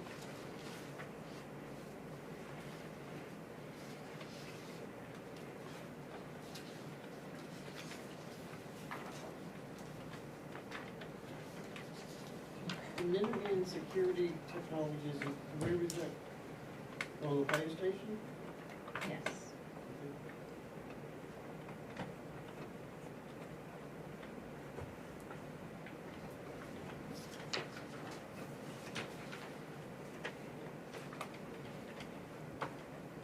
All those in favor? 5 ayes and no nays. And then, shall I, where are we at? This part, Oh, on the group response type thing, under the, selectmen's items, right? We wanted to have everybody on the same page as to how emails, group emails would be responded to. Yeah. And Sharon had shared some, in an email, how she looks at it. Sorry, we're on to select board items now, sorry, so you're bringing up email. Yeah, you had mentioned Yeah. that you wanted to see if we could have everybody get on the same page when we get group emails. Or an email, one email to all of us, and how is it to be responded to? And I know you said you had a concern about acknowledging it, and who responds and such. And Sharon and I talked about it after you and I talked about it a little bit, and she has a path, but, I don't know if that's what you guys want, but just so Do you we're want to not. explain Yeah, your sure. path so that, So when emails are sent to the manager and the select board for anything that has to do with FOIA-type questions, as the FOIA officer, I respond to those rather than 5 people responding because they have to, there's statutory requirements to responding to FOIA questions. So, under the law, we have 5 days, 5 business days, to let the person know that we've received their communication. And then what we do is we look at whether the information is confidential or not, the time it takes to put together the requests. Some requests are really quick, others involve a lot of research to find the information. So if information is coming from several departments, then I would discuss this with the departments where the information is coming from. Sometimes it's from all of them. And then I let the requester know how long it would take. Also, we put together a list if it's what it might cost. In most cases, there is no cost. State law allows the first hour, I believe it is, and there's an amount listed. But having one person respond to any request like that, even if it doesn't state that it's a FOIA request, you can tell the information that's being asked for, and I handle it the same way. So then I would respond to that. If it's a question that comes in that is specific to the select board's actions on something, then I will consult with the select board, and if it's something that they have to deal with, rather than in a FOIA request, then that is discussed as well. If someone, like this past week, a resident had a tax question, I received an email on a Saturday afternoon asking me why their taxes increased. Well, I did not answer on a Saturday afternoon. I was going to respond to that on Monday, which is normally when it would be done. In the meantime, that same person sent one select board that same email. And I found it in my spam, just to Oh, you FYI. Just FYI. I Because we didn't get it. see anything else Yeah, on I found it in my spam. the other person's name. So those are not gonna be responded to by the select board, because we do the research here, we have the tax accounts here, we know we can access every tax account. It is not up to the select board to go into everybody's tax accounts, because you don't have access to that information to find out why their taxes increase. So that would be responded to by me or my staff. If it's sent directly to me, I will generally look everything up on the computer. In this case, I ended up contacting the assessor because it ended up being an assessing issue, so I wanted a response from him. So that's how we handle those joint emails. Yeah, I think, I guess I'm trying to, so you will be, the first person who answers and says, you're gonna bring it to us. But we're really not gonna be able to address it till we're all together. I'm maybe not gonna bring it to you. Okay. If it's a question Yeah, they can be to answered provide either way. information, I'm gonna respond to whoever sent the email, and I'm going to tell them that the email has been received, I've received their request, and then I will let them know when I will be able to compile the information that is sent to them. It is not up to the select board, actually, in the two ones that we received this current week. The selectmen don't actually do this work, it's done through the staff. And so, it's not really appropriate to have 5 select board members responding. It has to be done by one person, because you could all have a different response. Right. So it will be acknowledged that their email request has been received.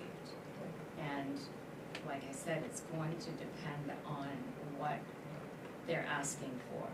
Like, there was an email that was sent to all of us maybe a month and a half or so ago. That was something that you directly had to handle as the select board members. So they're not all the same types of requests.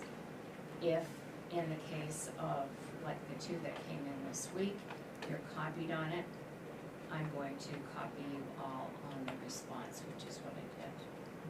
But I will get the information that has to be answered. And whenever we get a lot of requests during the course of the week for many things that come in to me directly, they come into our info email address. The clerks answer a lot of those. If they're to me directly, I answer them. I don't send select board members, copy you on these responses. No, these are just the emails Yeah. that we're getting. Yeah. I do think, and we've talked about this a little bit, I agree with not duplicating information, but I do also, I find it really helpful to hear from folks, because I think part of our job is as advocates for the folks who have elected us. And so I think it's important that folks do hear back and know that we have received information and we're talking to the town manager, or the town manager is talking to the lawyer, or, you know, just making sure that folks are aware that they're not emailing a dead Right. email address. That's what That we've heard them. So I But think the that's an place important where we piece of would, it. like, if we do need to discuss something that came in, we can't do it really until we meet like this. Right. So we're all together to discuss it. And so it may be a couple weeks before we can, like, if something came in tomorrow morning, we may have to wait till the next meeting where we can really address it, but they would get a response that it was received and shared. And then I do like that you will share it again with us, because we are finding that some emails are going into spam or whatever, a mistake was made on one of our emails. So if we don't all get it, we may not even be aware of it. So I think, yeah, just getting that response, but I don't think we can talk, like, if it's something we do need to discuss, it can't happen until we're all together physically in a room together. Right. So that, I think that's important for everybody to know. But if it's a select board issue, would it be appropriate for the chair to just acknowledge the receipt of it and that it's being addressed? Whether it be, you know, at the next meeting or whatever, but would it be the responsibility of the chair to respond to that? It depends what the request is, really. Right, but you said the freedom access ones you take care of, but the ones that were addressed correctly and had to do with us, the select board, is what I'm asking. So what I would do the same thing that I did in the one that came in about a month or so ago. I contacted the chair, and I would have a conversation with the chair and say, you know, you've got this is what I'm recommending, and then it went from there. They're also individualized, but if we have a general concept of how we want to deal with it, to me, it sounds like it's important to acknowledge fairly quickly, as can, just to acknowledge it. And then if it's something that can be acted on, then it's acted on, or if it's something that needs to wait for select board action, then we'll wait on it.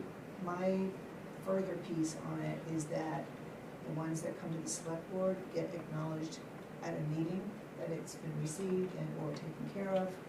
I mean, we had in the last week, you know, we had the Dormans, and it was in regards to the property tax, and I meant to print them out and bring them with me. Yeah, I didn't. But then we had Beth Weisberger with questions in regards to executive sessions that we had, and we had Michelle Zagardo, and she had some, and it was, I can't the other reason, I think that was executive session too. But I'd like to publicly recognize them at a meeting, and even if we had a paper copy at our table, just to acknowledge it in public. So as you know, the email that I got from the Dormans, I got it at 4 o'clock on a Saturday afternoon. At 9:45, they got it. I think that is not enough time. I can't respond to emails within 5 minutes or 15 minutes. I mean, 9:45 on a Monday morning is just a little bit when I had other things to do. So I responded to Faith's email because she's the only one that saw that she got it. I sent an email to the assessor. When I got that response back from the assessor, I think you all know that last night I probably sent you all how many emails in response to emails that I've gotten since Saturday.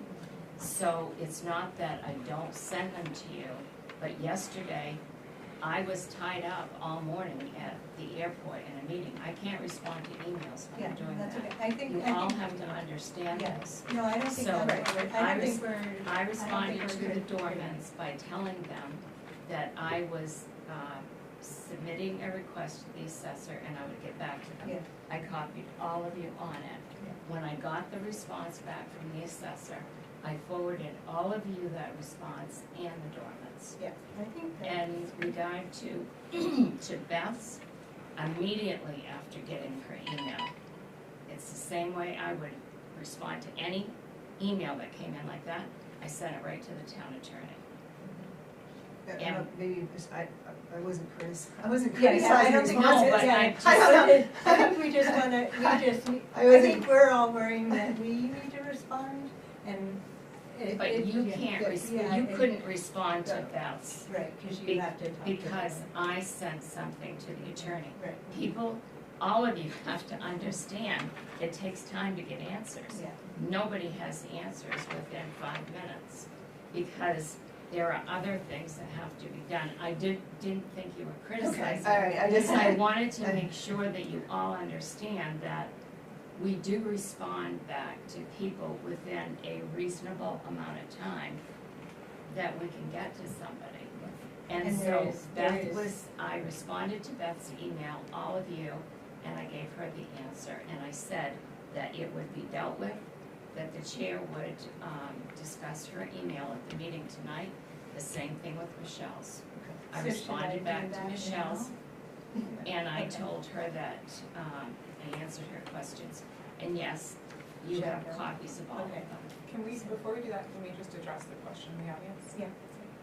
I just have a quick question, which is the select board and the town manager allowed to have a message, like an auto response that says that, like, we respond to emails within 24 to 48 hours during the business week, so that there is no situation where somebody can expect to hear from the town manager on a Saturday or Sunday, like, because people are sending emails when they are thinking of the thing, not necessarily when they are expecting a response. So an email sent on a Saturday at 4 o'clock in the morning is maybe when that person has an opportunity to send an email outside of their 9 to 5 work schedule.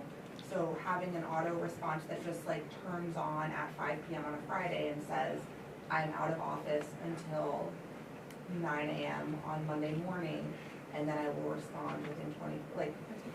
I actually wouldn't do that. It wasn't 4 in the morning, it was 4 in the afternoon. As a general rule, if I get an email on a weekend or late at night, because you both know you get emails from me late at night. It's true. I work late at night and I work early in the morning, and Dave knows how early because he's on the emails with me at 4 and 5 o'clock in the morning. I have to respond to emails when I can. And last night, I didn't get back to emails that I received on Monday or Tuesday until last night. In most cases, I will respond back to emails that I get on a weekend. I happen to be in Millinocket for my granddaughter's wedding shower this weekend, and I took no work with me. I love that. So Like, truly, that makes me so happy. And I think it's very important to get back to people, not just within the 5-day work week, and I've always done that. But there are some times, there's just no time to get back. And people do expect a response right off, so I will get back to people. Doesn't matter what time it is. If I'm not on the computer, you emailed me one night at 9:45, I think it was. I Yeah, got which back is to you after my right kids off. go to bed. And so that's like when I'm able to send an email, not when I'm expecting a Yeah. response. And so I think it's really common for organizations to have an email response policy so that people are not checking their phone 24/7. Well, this is, the school board's talking about this right now, and I think that the receipt is important, that someone knows that it was gotten. Yeah. And I also don't think the public understands that boards can't talk about things Yeah, except when yeah, they're there. yeah. So I don't think it's bad for the chair, like for us, if policy committee gets a message, the chair would respond and just say, we've received your message, and we will talk about it in person at our next Yeah. meeting, which is the response I Yeah. did get, like, that's exactly what I would have expected to get, like, Yeah. I actually think that process works great, you just, Yeah. I'm not expecting anyone to respond in less than, Yeah. like, immediately, that is not a reasonable. And I think Well, this is same. all Yeah. new for us too, because the whole, like, all of us having an email that everybody can respond to is new, and so we didn't, like, think to put in, like, a procedure for how to deal with it, so now we're catching up. So I think this is good. It might be nice to have the board members at least have an auto response. Ultimately, it's your decision whether or not you want to put an You auto can do an response. auto response, We- but I don't even know how to do that. Yeah, well, we can So, help you. those things are done for me. When I need something like that done on a computer, who does them? Tracy, Stephanie, I don't do those things. Well, we can all I help. think You we can- can You can put that auto board response members on your phone, or Yeah. we can have it put Because on your, we always excuse get me, email. emails, and that means there's gonna be 5 auto responses. could have- Just the board chair send out, If the, have an auto. if we all put the same auto response, then that's fine. But yeah, having five, if the person's gonna get five. Yeah. Five of them. I also feel like we don't get so many emails, like I would prefer to send an email that is, I've seen this, instead of just an auto response. But maybe if we get a lot more emails, we could have just the chair have an auto response that says this is our process. I just think those are so impersonal. I agree. I like response. But it's, you know, This- it's information. This is why, you know, in communications that we receive, you know, some agendas, agenda formats have a standing item, communications received. And, I'm not, And now, you said that. I'm not the other day. advocating for that, No, you but. said that the other day, but I feel like that's maybe a more responsible way to do it, because like leaving it to select board items, it may feel late and we don't discuss it fully, so. Just so they know that it's, Yeah. you know, we've had it to kind of maybe answer your question, like, did they actually see it? Did they actually know about it? Yeah. That was my thing, to actually bring it out into a public meeting forum, that, yes, it's been received. I'd still work putting it on the agenda, the standing agenda, of like a place where Having a we communication. typically Yeah, acknowledge. Maybe right after public comment, or, I Yeah, mean, it's kind of right in there with that. it's usually public comment. Or can we do it in public Well, comment? and sometimes I've said, you know, we kind of letter, I've mentioned that we received this. Yeah, I mean, It maybe we hasn't don't happened need very it. often, but I think you've done that Yeah. in your selectments. I've done it selectmen's comments, and I've also done it in public comments. It's nice to standardize it, so it's Yeah. not just certain ones that get acknowledged, but all of them do. Yeah. I do have one other very small thing. This is coming as a library board member, where we've been trying to reinvent wheels and then realize that we can just look at what other libraries have done.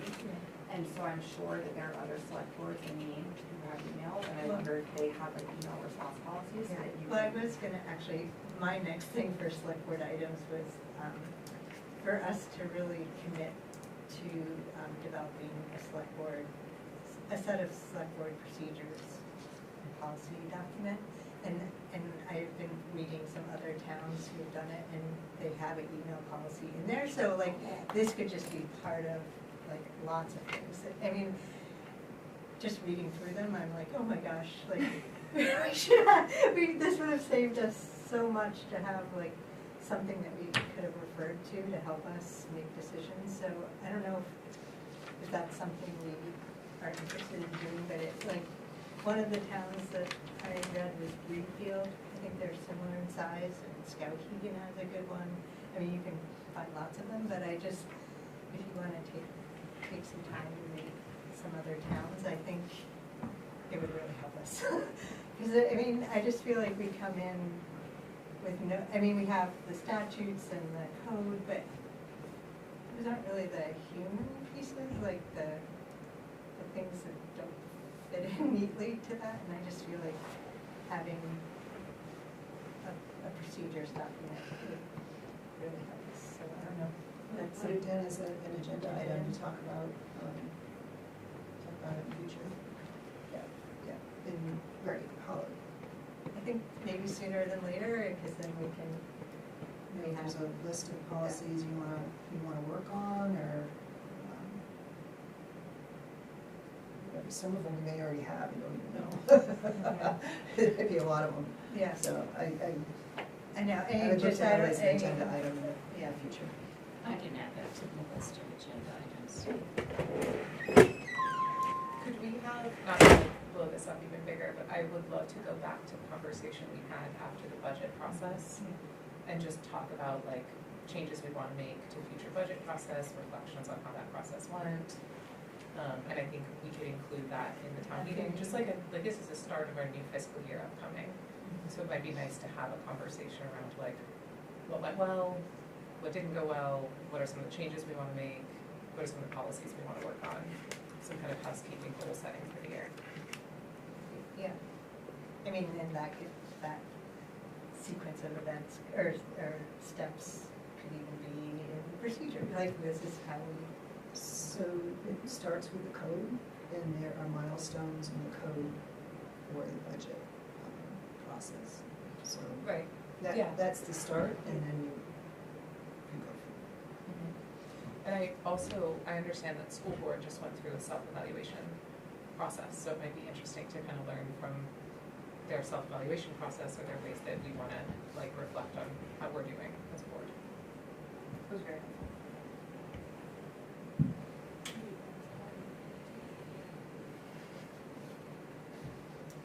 Other, select board meetings? Oh, yeah, we didn't address, we actually addressed my question. Right, so Okay, thank you. So, I'm gonna read the response from the lawyer for this. Oh, did you send it to her? No, I didn't, I said that the chair would. Chair She would. would, So sure, you're so gonna that's where put it I'm not together sure. and send it? Is that what you? What's Yeah. that? Am I gonna read it, right, what the lawyer said? Or put it together in a written? Yes, that would be better. Just send it to her. But I think we said we would bring it to this meeting, so. Well, one of the questions was specific about, I'm happy to read my other questions later, that's Okay. not, but the third question I had was specific about tonight, executive session. So you can read to her what Mary wrote about tonight.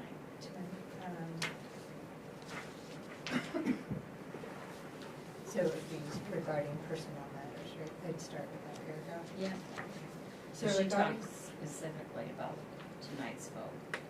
Sorry, Sarah, I don't mean to add more to your plate, but just for the record, it might be helpful to just do a quick summary of the initial email, just so we have the whole.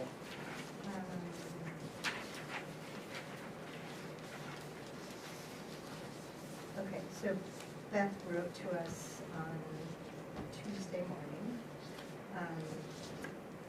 raising concerns about legal sufficiency of recent executive sessions and to request clarification regarding the one notice for tonight.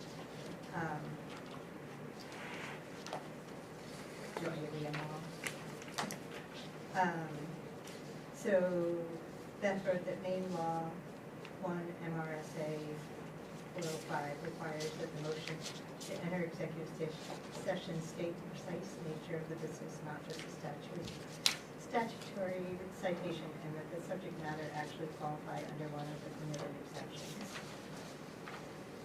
So the one we had on May 11th was 4056E, consultation with legal counsel. That wrote, this exemption requires pending or contemplated litigation, or that premature disclosure would place the town at a substantial disadvantage. It is my understanding that this session was entered to discuss Lindsay Gardner's May 7th email. A review of how the town manager's contract was structured and transition from one interim to permanent is a review of the board's own past decisions, inherently public business. The presence of an attorney does not alter the nature of the business being discussed. The motion was written on the agenda for 511, was motion to enter executive session pursuant 1 MRS Section 4056 for consultation with legal counsel. May 20th, May 26th, and June 1st is 4056A, Personnel Select Board.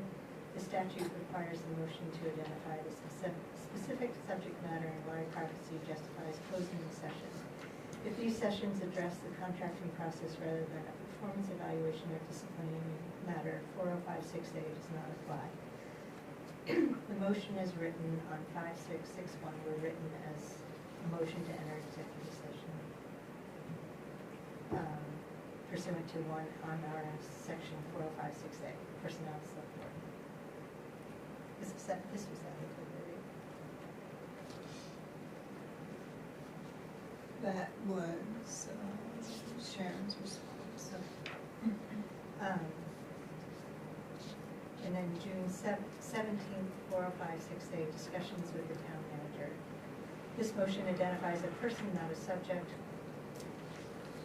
The law requires the motion to state what specific personnel matter, evaluation, discipline, compensation is being discussed and why. As written in this motion could justify closing the doors for almost any conversation, which is precisely what the statute prohibits. The motion is written on the agenda, motion to enter executive session pursuant to 1 MRS section 405-6A for discussion with the town manager. And I respectfully request that the board review whether the May 11th, 20th, 26th, and June 1st sessions comply with 1 MRS A 405. Release any records or minutes from sessions that did not meet the statutory standard, provide a legal sufficiency motion before entering executive session on June 17th. I raise these concerns because open and accountable local government is important to our community. Thank you, Beth Weisberg. So I should probably just read the response from the letter? Yes, or you can summarize it, whatever you want to do. So she wrote back, hi Sharon, regarding the May 11th executive session, the statute provides that Section E sessions are for consultations between a body or agency and its attorney concerning the legal rights and duties of the body or agency, pending or complicated litigation, settlement offers, and matters where the duties of the public bodies or agencies counsel to the attorney's client pursuant to the Code of Professional Responsibility clearly conflict with this subchapter, or where premature general public knowledge will clearly place the state, municipality, or other public agency or person at a substantial disadvantage. The drafter of the email below did not summarize it correctly. Regarding the personnel matter, Section A is very broad and allows for the discussion of employment, appointment, assignment, duties, promotion, demotion, compensation, evaluation, disciplining, resignation, or dismissal. There is no requirement to make a statement regarding privacy or state the specific personnel matter being discussed. With personnel matters, the motion is often vague because you can't disclose any information. The statute requires that motions go into executive session must indicate the precise nature of the business of the executive session and include a citation of one or more sources of statutory or other authority that permits an executive session for that business. How precise you can actually be depends on the circumstance. If you give too much detail, it defeats the purpose of the executive session. I don't see any issues with the motion cited below. Happy to discuss further. Mary. So, just so you ladies know, I have been writing executive session motions and agendas now for over 20 years in my career. Whenever I have a question on whether something can go into executive session, my first call is always to the attorney to make sure it is compliant with the law. All of these I knew were compliant, but in order to make the public understand that we're not doing anything that we're not supposed to do and that we are compliant, I always get a legal opinion. That's the best way to do it, and that's the way I've always done it. So you can see that the attorney has stated that these executive sessions are accurate. The very first one you've mentioned on here, the attorney actually wrote that executive session motion. And in a lot of cases, the attorney does write the executive session motions if there's going to be, if there is a situation where it can draw controversy. So. I'm just not satisfied with that answer. It doesn't really make sense to me because a personnel issue, like last night for school board, we went into executive session to do the evaluation of the superintendent. So we state what we are doing, and we state the code as to why we're going into executive session, that when the board, this is, I don't know why I'm looking at you, the select board was asked to discuss how the contract got changed from an interim to, like, that process of how that happened, that's not actually a discussion about a personnel person. It's a discussion about the board's process of making that happen. I'm not following how that is actually not supposed to be a public conversation. Because it's like, it was a question about how the board did something and not a question about an actual personnel person. And, you know, in terms of the legal counsel also, like, there was, unless the board was afraid that they were getting sued by Lindsay, I mean, there wasn't like a threat of litigation. Again, it was questions about whether the town, she literally was asking whether the town codes were being followed. And so I don't feel like, I mean, you're saying you got a response, but the lawyer didn't explain why they didn't explain the questions, they didn't answer them, they just said it's fine. And also, I'm pretty sure the lawyer was not at the following 3 sessions, correct? So they wouldn't have known what was actually discussed there. So I'm asking the select board, was what was discussed something that actually belongs in executive session, or is that supposed to be a conversation that the public can be listening to? Because I think ultimately, like, it wasn't a question about personnel. It was a question about the process that is still, was, like, the responses that were provided to Lindsay were very minimal.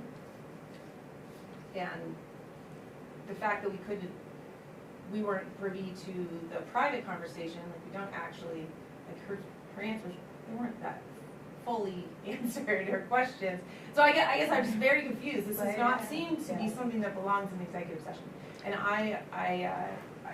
can someone explain why it does belong in executive session, not just tell me the lawyer said it's fine, so the lawyer wasn't there?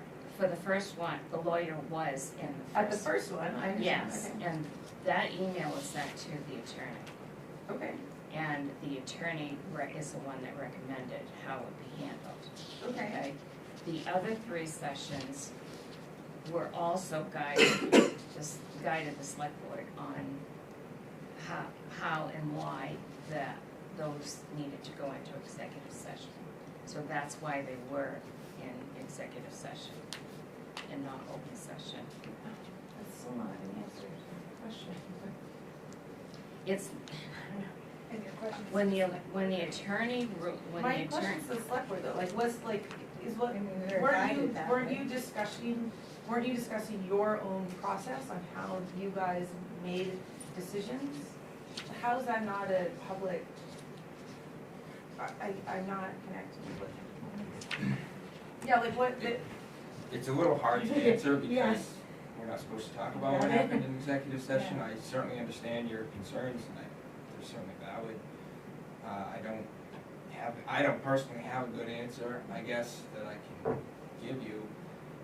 I know that's not the answer you the want to board hear. acted, the main statute is written, it says a precise reason, this was also still not a precise reason. So there was a precise reason, according to the attorney. When the attorney was consulted on how to respond to this, and the board acted in a manner that was recommended by the attorney. So I mean, we did ask how. the attorney recommended how they should respond to this and the executive sessions, and gave the executive session motions that were listed here. So there may be other things that you're not aware of that have to do with the executive session and the reason that these situations were discussed in executive session. And it's a lot different than saying to go into executive session to discuss the manager's contract. That's an It was not a easy, personnel issue.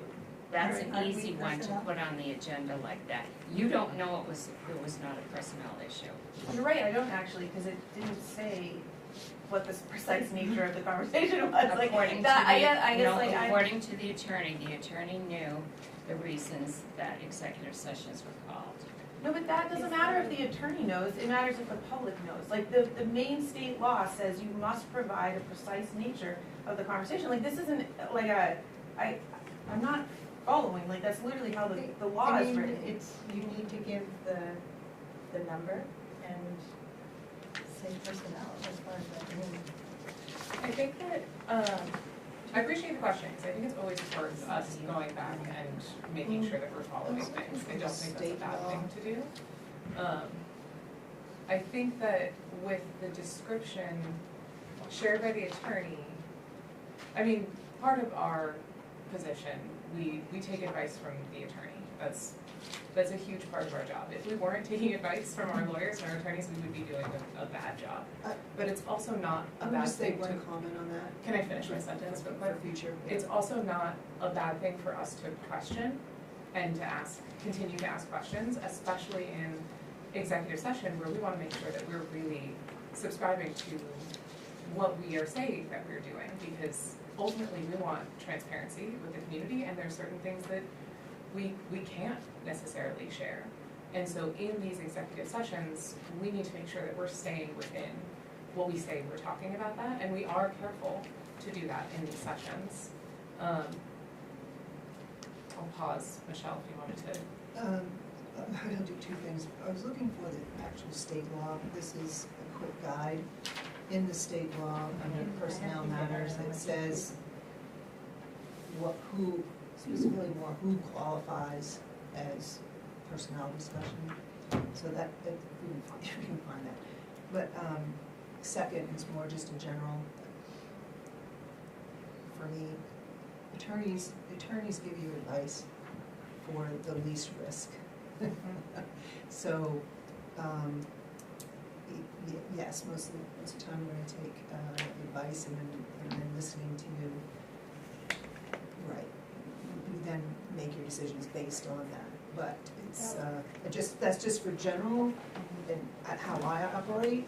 They're gonna tell you what is the least risk to do, and then you can decide on what you want. That's a general comment. But I will say one super quick thing. I do think that there's an argument to be made of including more description in our executive session calls, because it's really vague.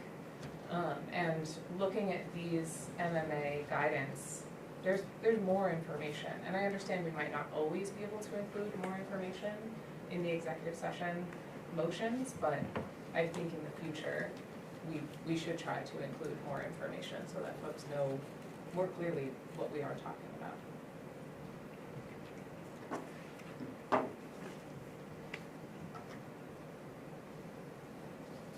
I don't disagree. I just have a follow-up question to Michelle and Faye's point, which is, so my question was, is the lawyer's advice binding? Because I thought for a moment that it was. It sounds like it's not actually binding. So is that It's advice. It's advice. Okay, great. So then, like, from the public's perspective, for any one of these things, a motion is an opportunity for a vote, and so someone can motion to go into the executive session, there can be the discussion, and people can vote to not go into executive session for that discussion, right? And so, I guess if townspeople are concerned about what is happening within the discussion that we are not privy to, we can start to look at, like, that, I think that's the concern about how it's being advocated and voted on by the select board. And just, yeah, because we elect you and we have to trust that the discussions that are happening are appropriate, and it's been confusing to see all of the executive sessions pop up, and with the reasons given. And to that point, like, you do have to take a vote, so like, you have to vote to go into executive session, and right now you're just voting on discussion. You don't, you may know what it's about or you may not, like that is, it's just inherently, I don't think the reason the law is, like, the law is written to make sure the public can make sure things are happening in public that are supposed to be happening in public, and so I guess I still don't agree, like I feel like when the board is talking about their own decisions they made, that is supposed to be a public discussion. In the same way, like when we, like our policy for school board, like we had to do our self-evaluation in a public forum, so we are negatively talking about ourselves in a public where anyone can come and understand what our challenges are. Like I guess, like if there was questions over how the hiring practice, it isn't about the person, but it's about the process, that seems to me a very public question. And I'm not satisfied with that answer from the lawyer. So I don't know what happens next then, but like that, those to me are not, this is not being transparent, and it's not inviting the public to be able to engage authentically with you and to trust you, and that is very concerning to me as a townsperson who wants to I think we encourage can, other people. but I think we can now, I mean, we gave our response. People asked us questions, and I think you probably can still ask us, I mean, now that we gave a response, and, I mean, I have a concern about FOA right now. well, let me, David has his hand up. I have not a horse in this race. In fact, I have no idea what they discuss in their meetings. Outside of here, I work in a place where I sign legal documents daily with people way, not to be offensive to all you folks, but way bigger than local government. And while an attorney's response to a question is advice, they would be much more legally liable if they went against their attorney's advice, because that attorney is who defends them. So if the attorney gives them advice and they go against that advice, that is a much worse place for them to be in. I have no idea about the topic that you're talking about, but as far as these folks, if they were voted to represent us, if they're following the person that we pay to represent them legally, advice, like, I welcome you to continue to press them, but they're doing what is in their best interest by following an attorney's advice. Like, that's just That's how it why works. I equate it to risk, Just- right? The just attorney's how it gonna give you works. something Thank you, Dave, that's that makes sense. is gonna lessen your exposure. Yeah. That's what they do, and then And you that's have what to you guys do. decide if you're gonna follow it. Right, and that's what you're doing by following it. You're lessening your personal liability or your board's liability because you're following the advice of the person that was hired to represent you.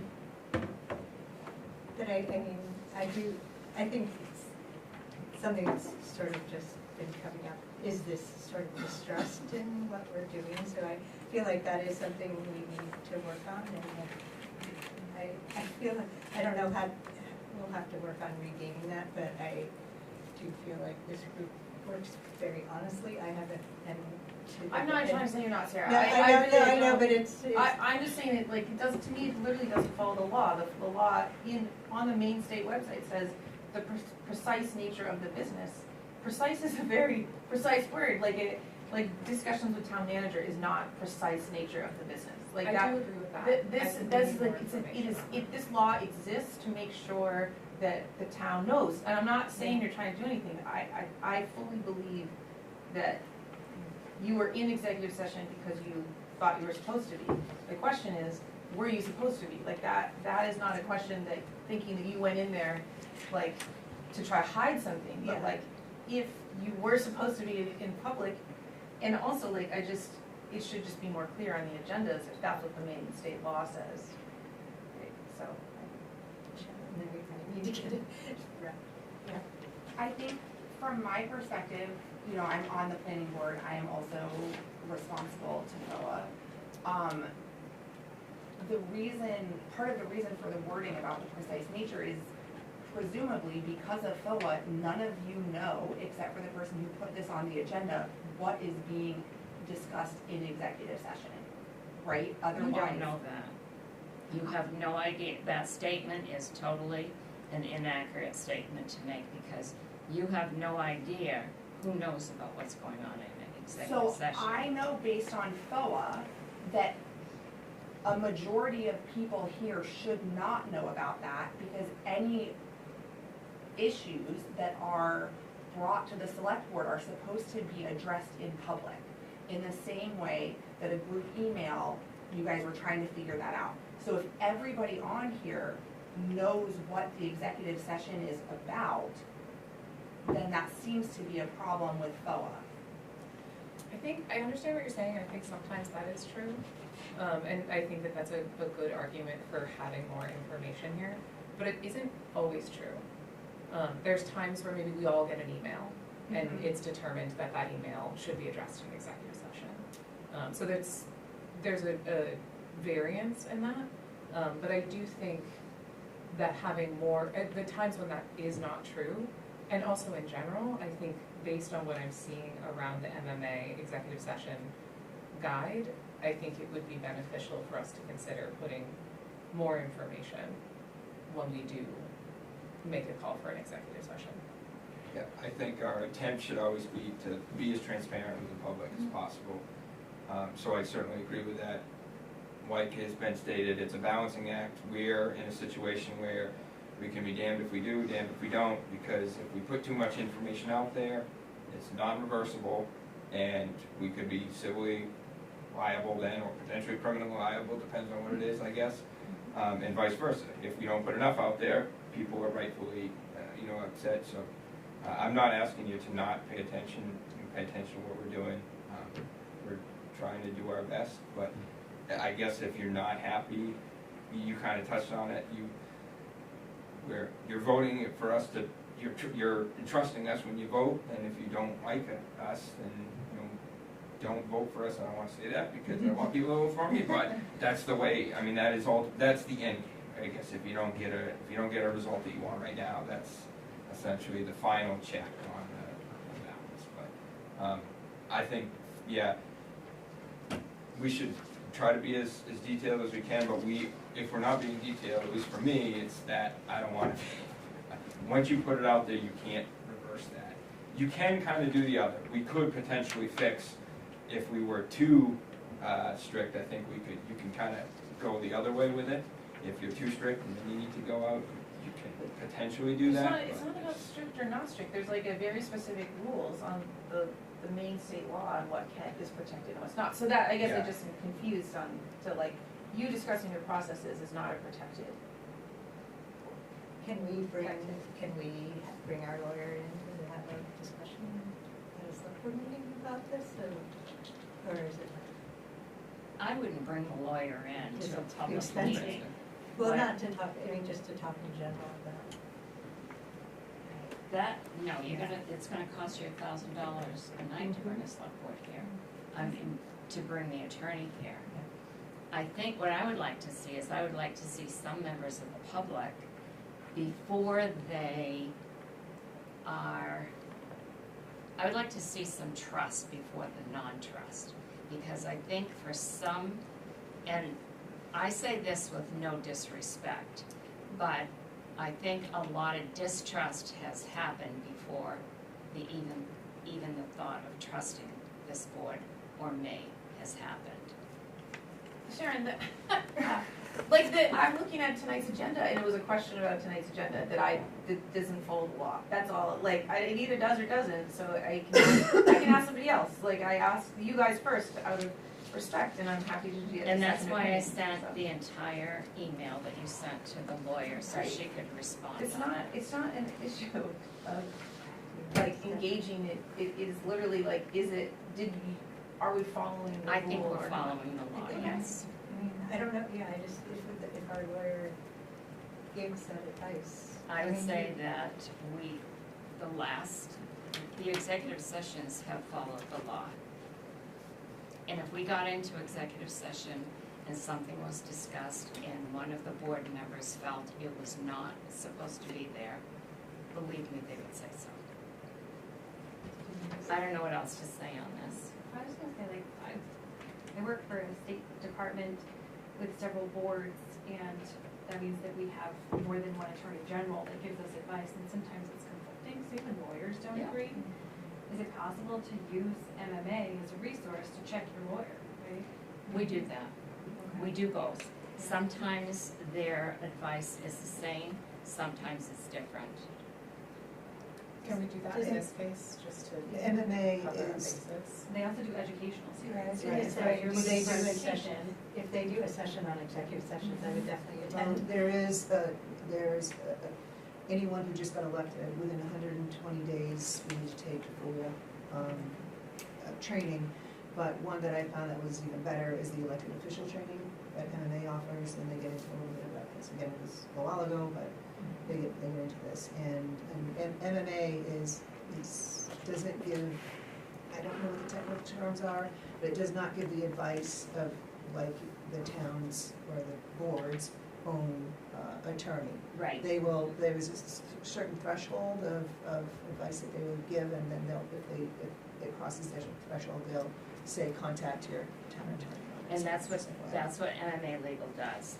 If you send them a question that is not in the broader section of what they give for legal advice, they're going to respond back to you and say, that is a question you need to bring to your lawyer. In working with MMA Legal and town attorneys for over 20 years, 25 years, I know what questions to send to the town attorney because they're gonna get kickback from MMA. But MMA have a whole education series on this. And me and my staff. I will commit to taking some So class. just, Tracy's going to be sending out notices to the elected officials from this June meeting for the FOIA training. We closed the office last week for a half a day, a lot of complaints, but we did, so that every single staff member here could have the FOIA training together. So we do this, we have a very active training session going on here. Even though I'm not an elected official, I attend the elected officials, and I've done it through Zoom or in person several times. So both of those sessions provide information about executive session and all of these things. I would have to say that in the last 2.5 years, the staff they go to training, cross-training, whether it is something they do specifically or it's in someone else's area. So. But yes, let's commit to, I will, to taking a class on music, finding out more about it with MMA. Are there others? I just have one quick thing to say. Michelle, thank you for your time as chair. I know it's not easy, it's probably a thankless job. I don't always agree with everything, but I respect and appreciate the way you ran meetings, the input that you took. I always felt like you were fair to us and to the public, and I really appreciate that. I'm glad that you're at least still on as the vice chair. And Sarah, it's a good job on your first go round. Which I was not. I literally was not. Thank you. Michelle, I really thought. I can help. Okay.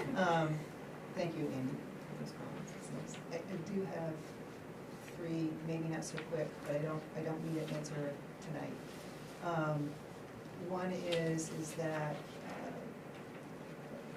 Sharon received a complaint in regards to the transfer station scales. It brought up two things for me. I didn't think anything of it at the time, but maybe you have the answer right now. Can you share what the inspection and the calibration program is for the scales? Every 6 months. Every 6 months. Calibration, every 6 months. Inspection annually? Is that annually? Inspection every 6 months. Main scale every 6 months. Okay. That's part of our 15-year. Yes. Is that okay? Yep. So that's good to know. Every 6 months. When does the ag come and do an inspection? Main scale does it No. all. Scale does it. They do it all. They do it Calibration all. is what- Okay, thank you. You said that. All right, thank you. And then the second, because I had an experience, I didn't think anything of it at the time. Several weeks ago, I went through and the guys, or the attendants, they walked me through, going through the scale, and there was a resident, he went through, and we went through the whole, I kind of followed the whole process, and then we actually weighed our truck, just to be in it, see what they see, what they don't see. And just for kicks and giggles, we what's the manufacturing setting for the weight, and the weight that we had was like over 800 pounds that was on the scale. Didn't think anything of it at the time, but now I did with this complaint that came in. So thank you for identifying the program, so every 6 months, that's great. So what were you saying about 800 pounds? The weight on the scale was 800 pounds more than the manufacturing setting of our truck. And we're just geeks. So I mean, we were just, I didn't think anything of it until this time. So I just wanted to know what the program was for calibration, so. Yeah, that's when I mean, I will make the comment talking about accuracy of the scales, but we've had multiple contractors come in multiple times, and their empty vehicle weights match within a couple of pounds. You never know how much fuel you got when you pull it type of thing, Yeah. but they are close to, it's the same thing I weighed last time I came, empty. Yeah. Right, and they're going more frequency, so that's Yeah, good, yeah. that's good to know. Yeah, But it it's- made me ask the question, what's the program for calibration? That's all, that's great, every 6 months. And then second is, so the gross weights are in 20 pounds, and I understand they're in 20-pound increments because the first 20 pounds are free. The attendants couldn't exactly tell me where that was calculated in. Like I said, is it in the program? Is it in the program that it automatically? Yeah, we have nothing to do with it. When they Okay. set the machine up, they program it in 2046, whatever determination you want. But that's programmed into the thing. It automatically does that. The boys don't push any special buttons. It automatically takes care of that in itself. It deducts the first 20 pounds automatically. Yes. Yeah. I don't know exactly how it's figured in there, but it rounds. If you come in and you weigh 19 pounds, it may round you to 20. But it takes the 20 pounds difference into consideration in the total. Okay, and that was, they couldn't explain it, and I said, well, it must be in the programming, because it's obviously in 20-pound increments, and you can see that. So if it's 140 pounds, the slip they're actually giving is 120 pounds? Yes, if you go in and you actually have 140 pounds, your slip is gonna show 120. I mean, they could program it for 40 pounds difference if that. But Yeah. 20 was the threshold we set, so. Yeah, no, that's good, and they couldn't answer it, and I didn't say anything, but maybe if they're armed with that answer, if somebody asks Well, them. I have to defend myself a little bit as well. They've all been explained to it. It's a question they don't get asked every day, so you don't think about it. Yeah. But they all know that this is how it's set up, but whether they retain that, and they try to do their best to answer what they can. Oh, no, they were great, they walked me through the whole thing, it was just that one piece. I know they're very good at looking at something and it's under 20 pounds, they're like, nope, go. But I just wasn't sure where the calculation was, and I assumed it was in the program, I just didn't know how. They have even, there's been disputes, they have even taken the stuff out, you've gone through scale, they've Yeah. taken the stuff out of your vehicle, put it in their vehicle, Yeah. drive back on the scales to verify that Yeah, no, it that's matches. great, So that's great. I don't know what else we can do to try to No, you answered my question, it's in the programming, so that's helpful. Thank you very much on that. Then I had separate, changing subjects. Going to elections and voting. And I was just wondering what may have changed in the process with, a couple of years ago, 2024, we acknowledged that we were gonna do as a practice, we were gonna have the local voting be through the electronic voting machines. And it wasn't done this year, so I was just wondering what changed in the process to not have it through the electronic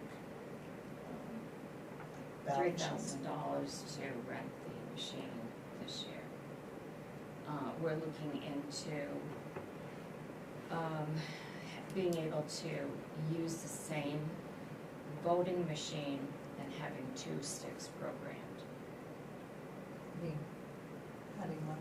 So we have one voting machine that is used for the state ballots, and there's a stick that, it's called a stick, that has to be reprogrammed by the state.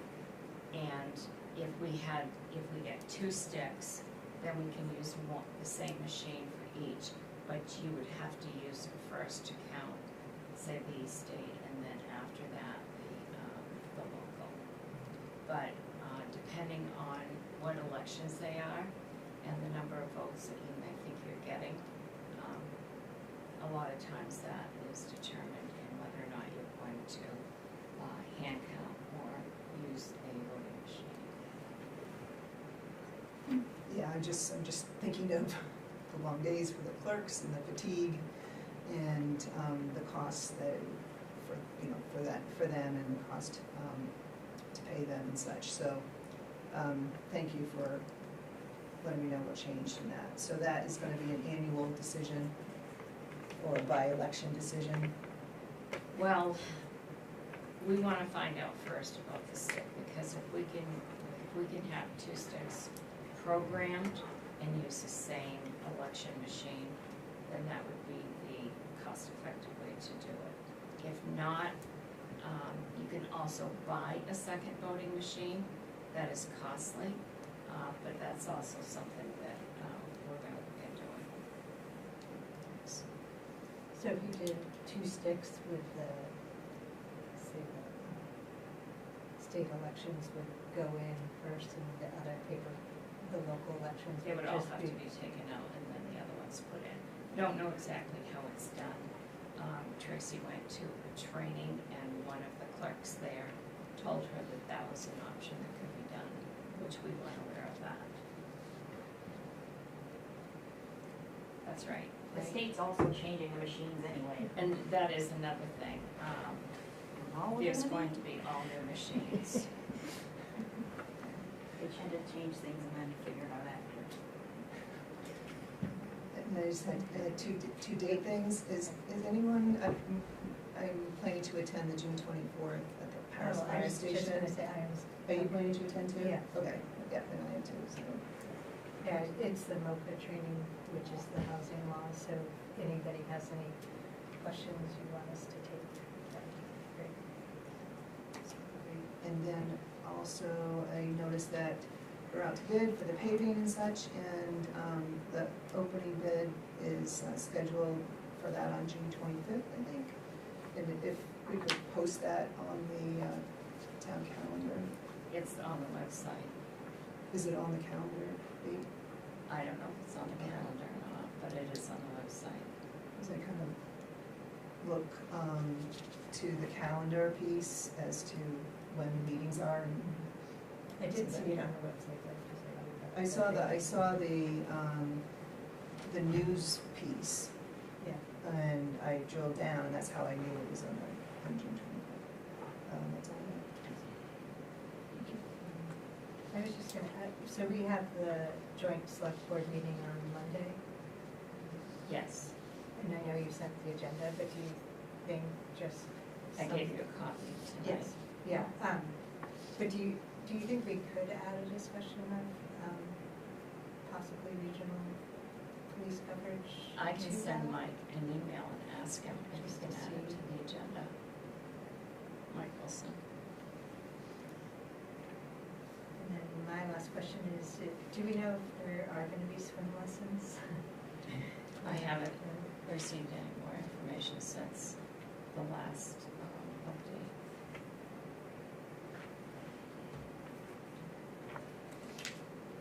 Are we getting, that brings up the question, I think we've gotten one, manager, or director's report from rec, but should we be getting those each meeting or each month?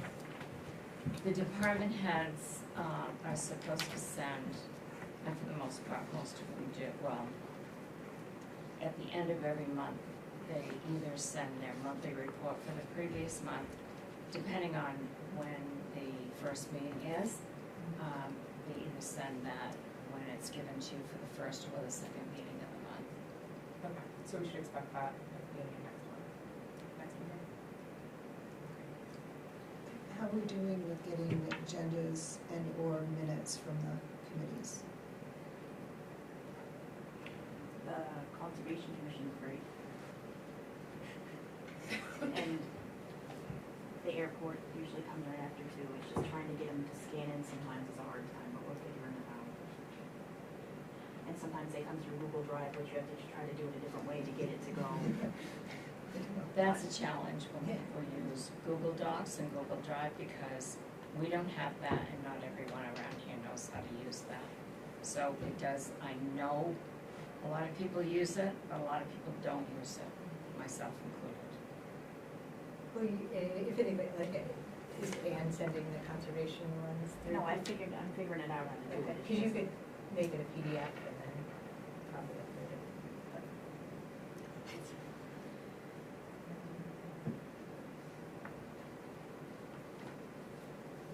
If we're done, I'll make a motion that we go into executive.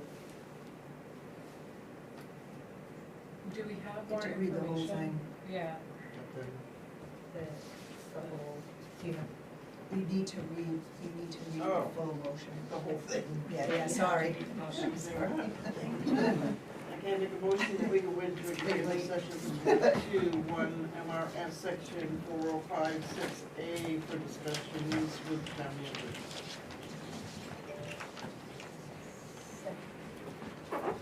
Sarah, did you second? Yes. Can we, I don't feel like that's enough information to know, and I understand that maybe we might not be able to add more. I'm not gonna add any more, because I've asked for this executive session. And there's information that it is not public information. And I guess you're just gonna have to trust that.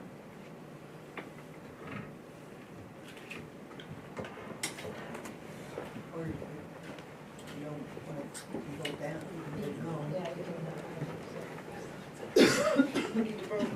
Problem is, if we do that, then we never. Right, exactly. Yeah. I think there's a bigger conversation to be had about how we go forward, executive session information. I gotta get my shut that all the time. If you go up that way, I can go the other way. I'll copy it for you. Okay, thanks. Sarah? We need to vote? All those, No, I sorry, told that. all those in favor?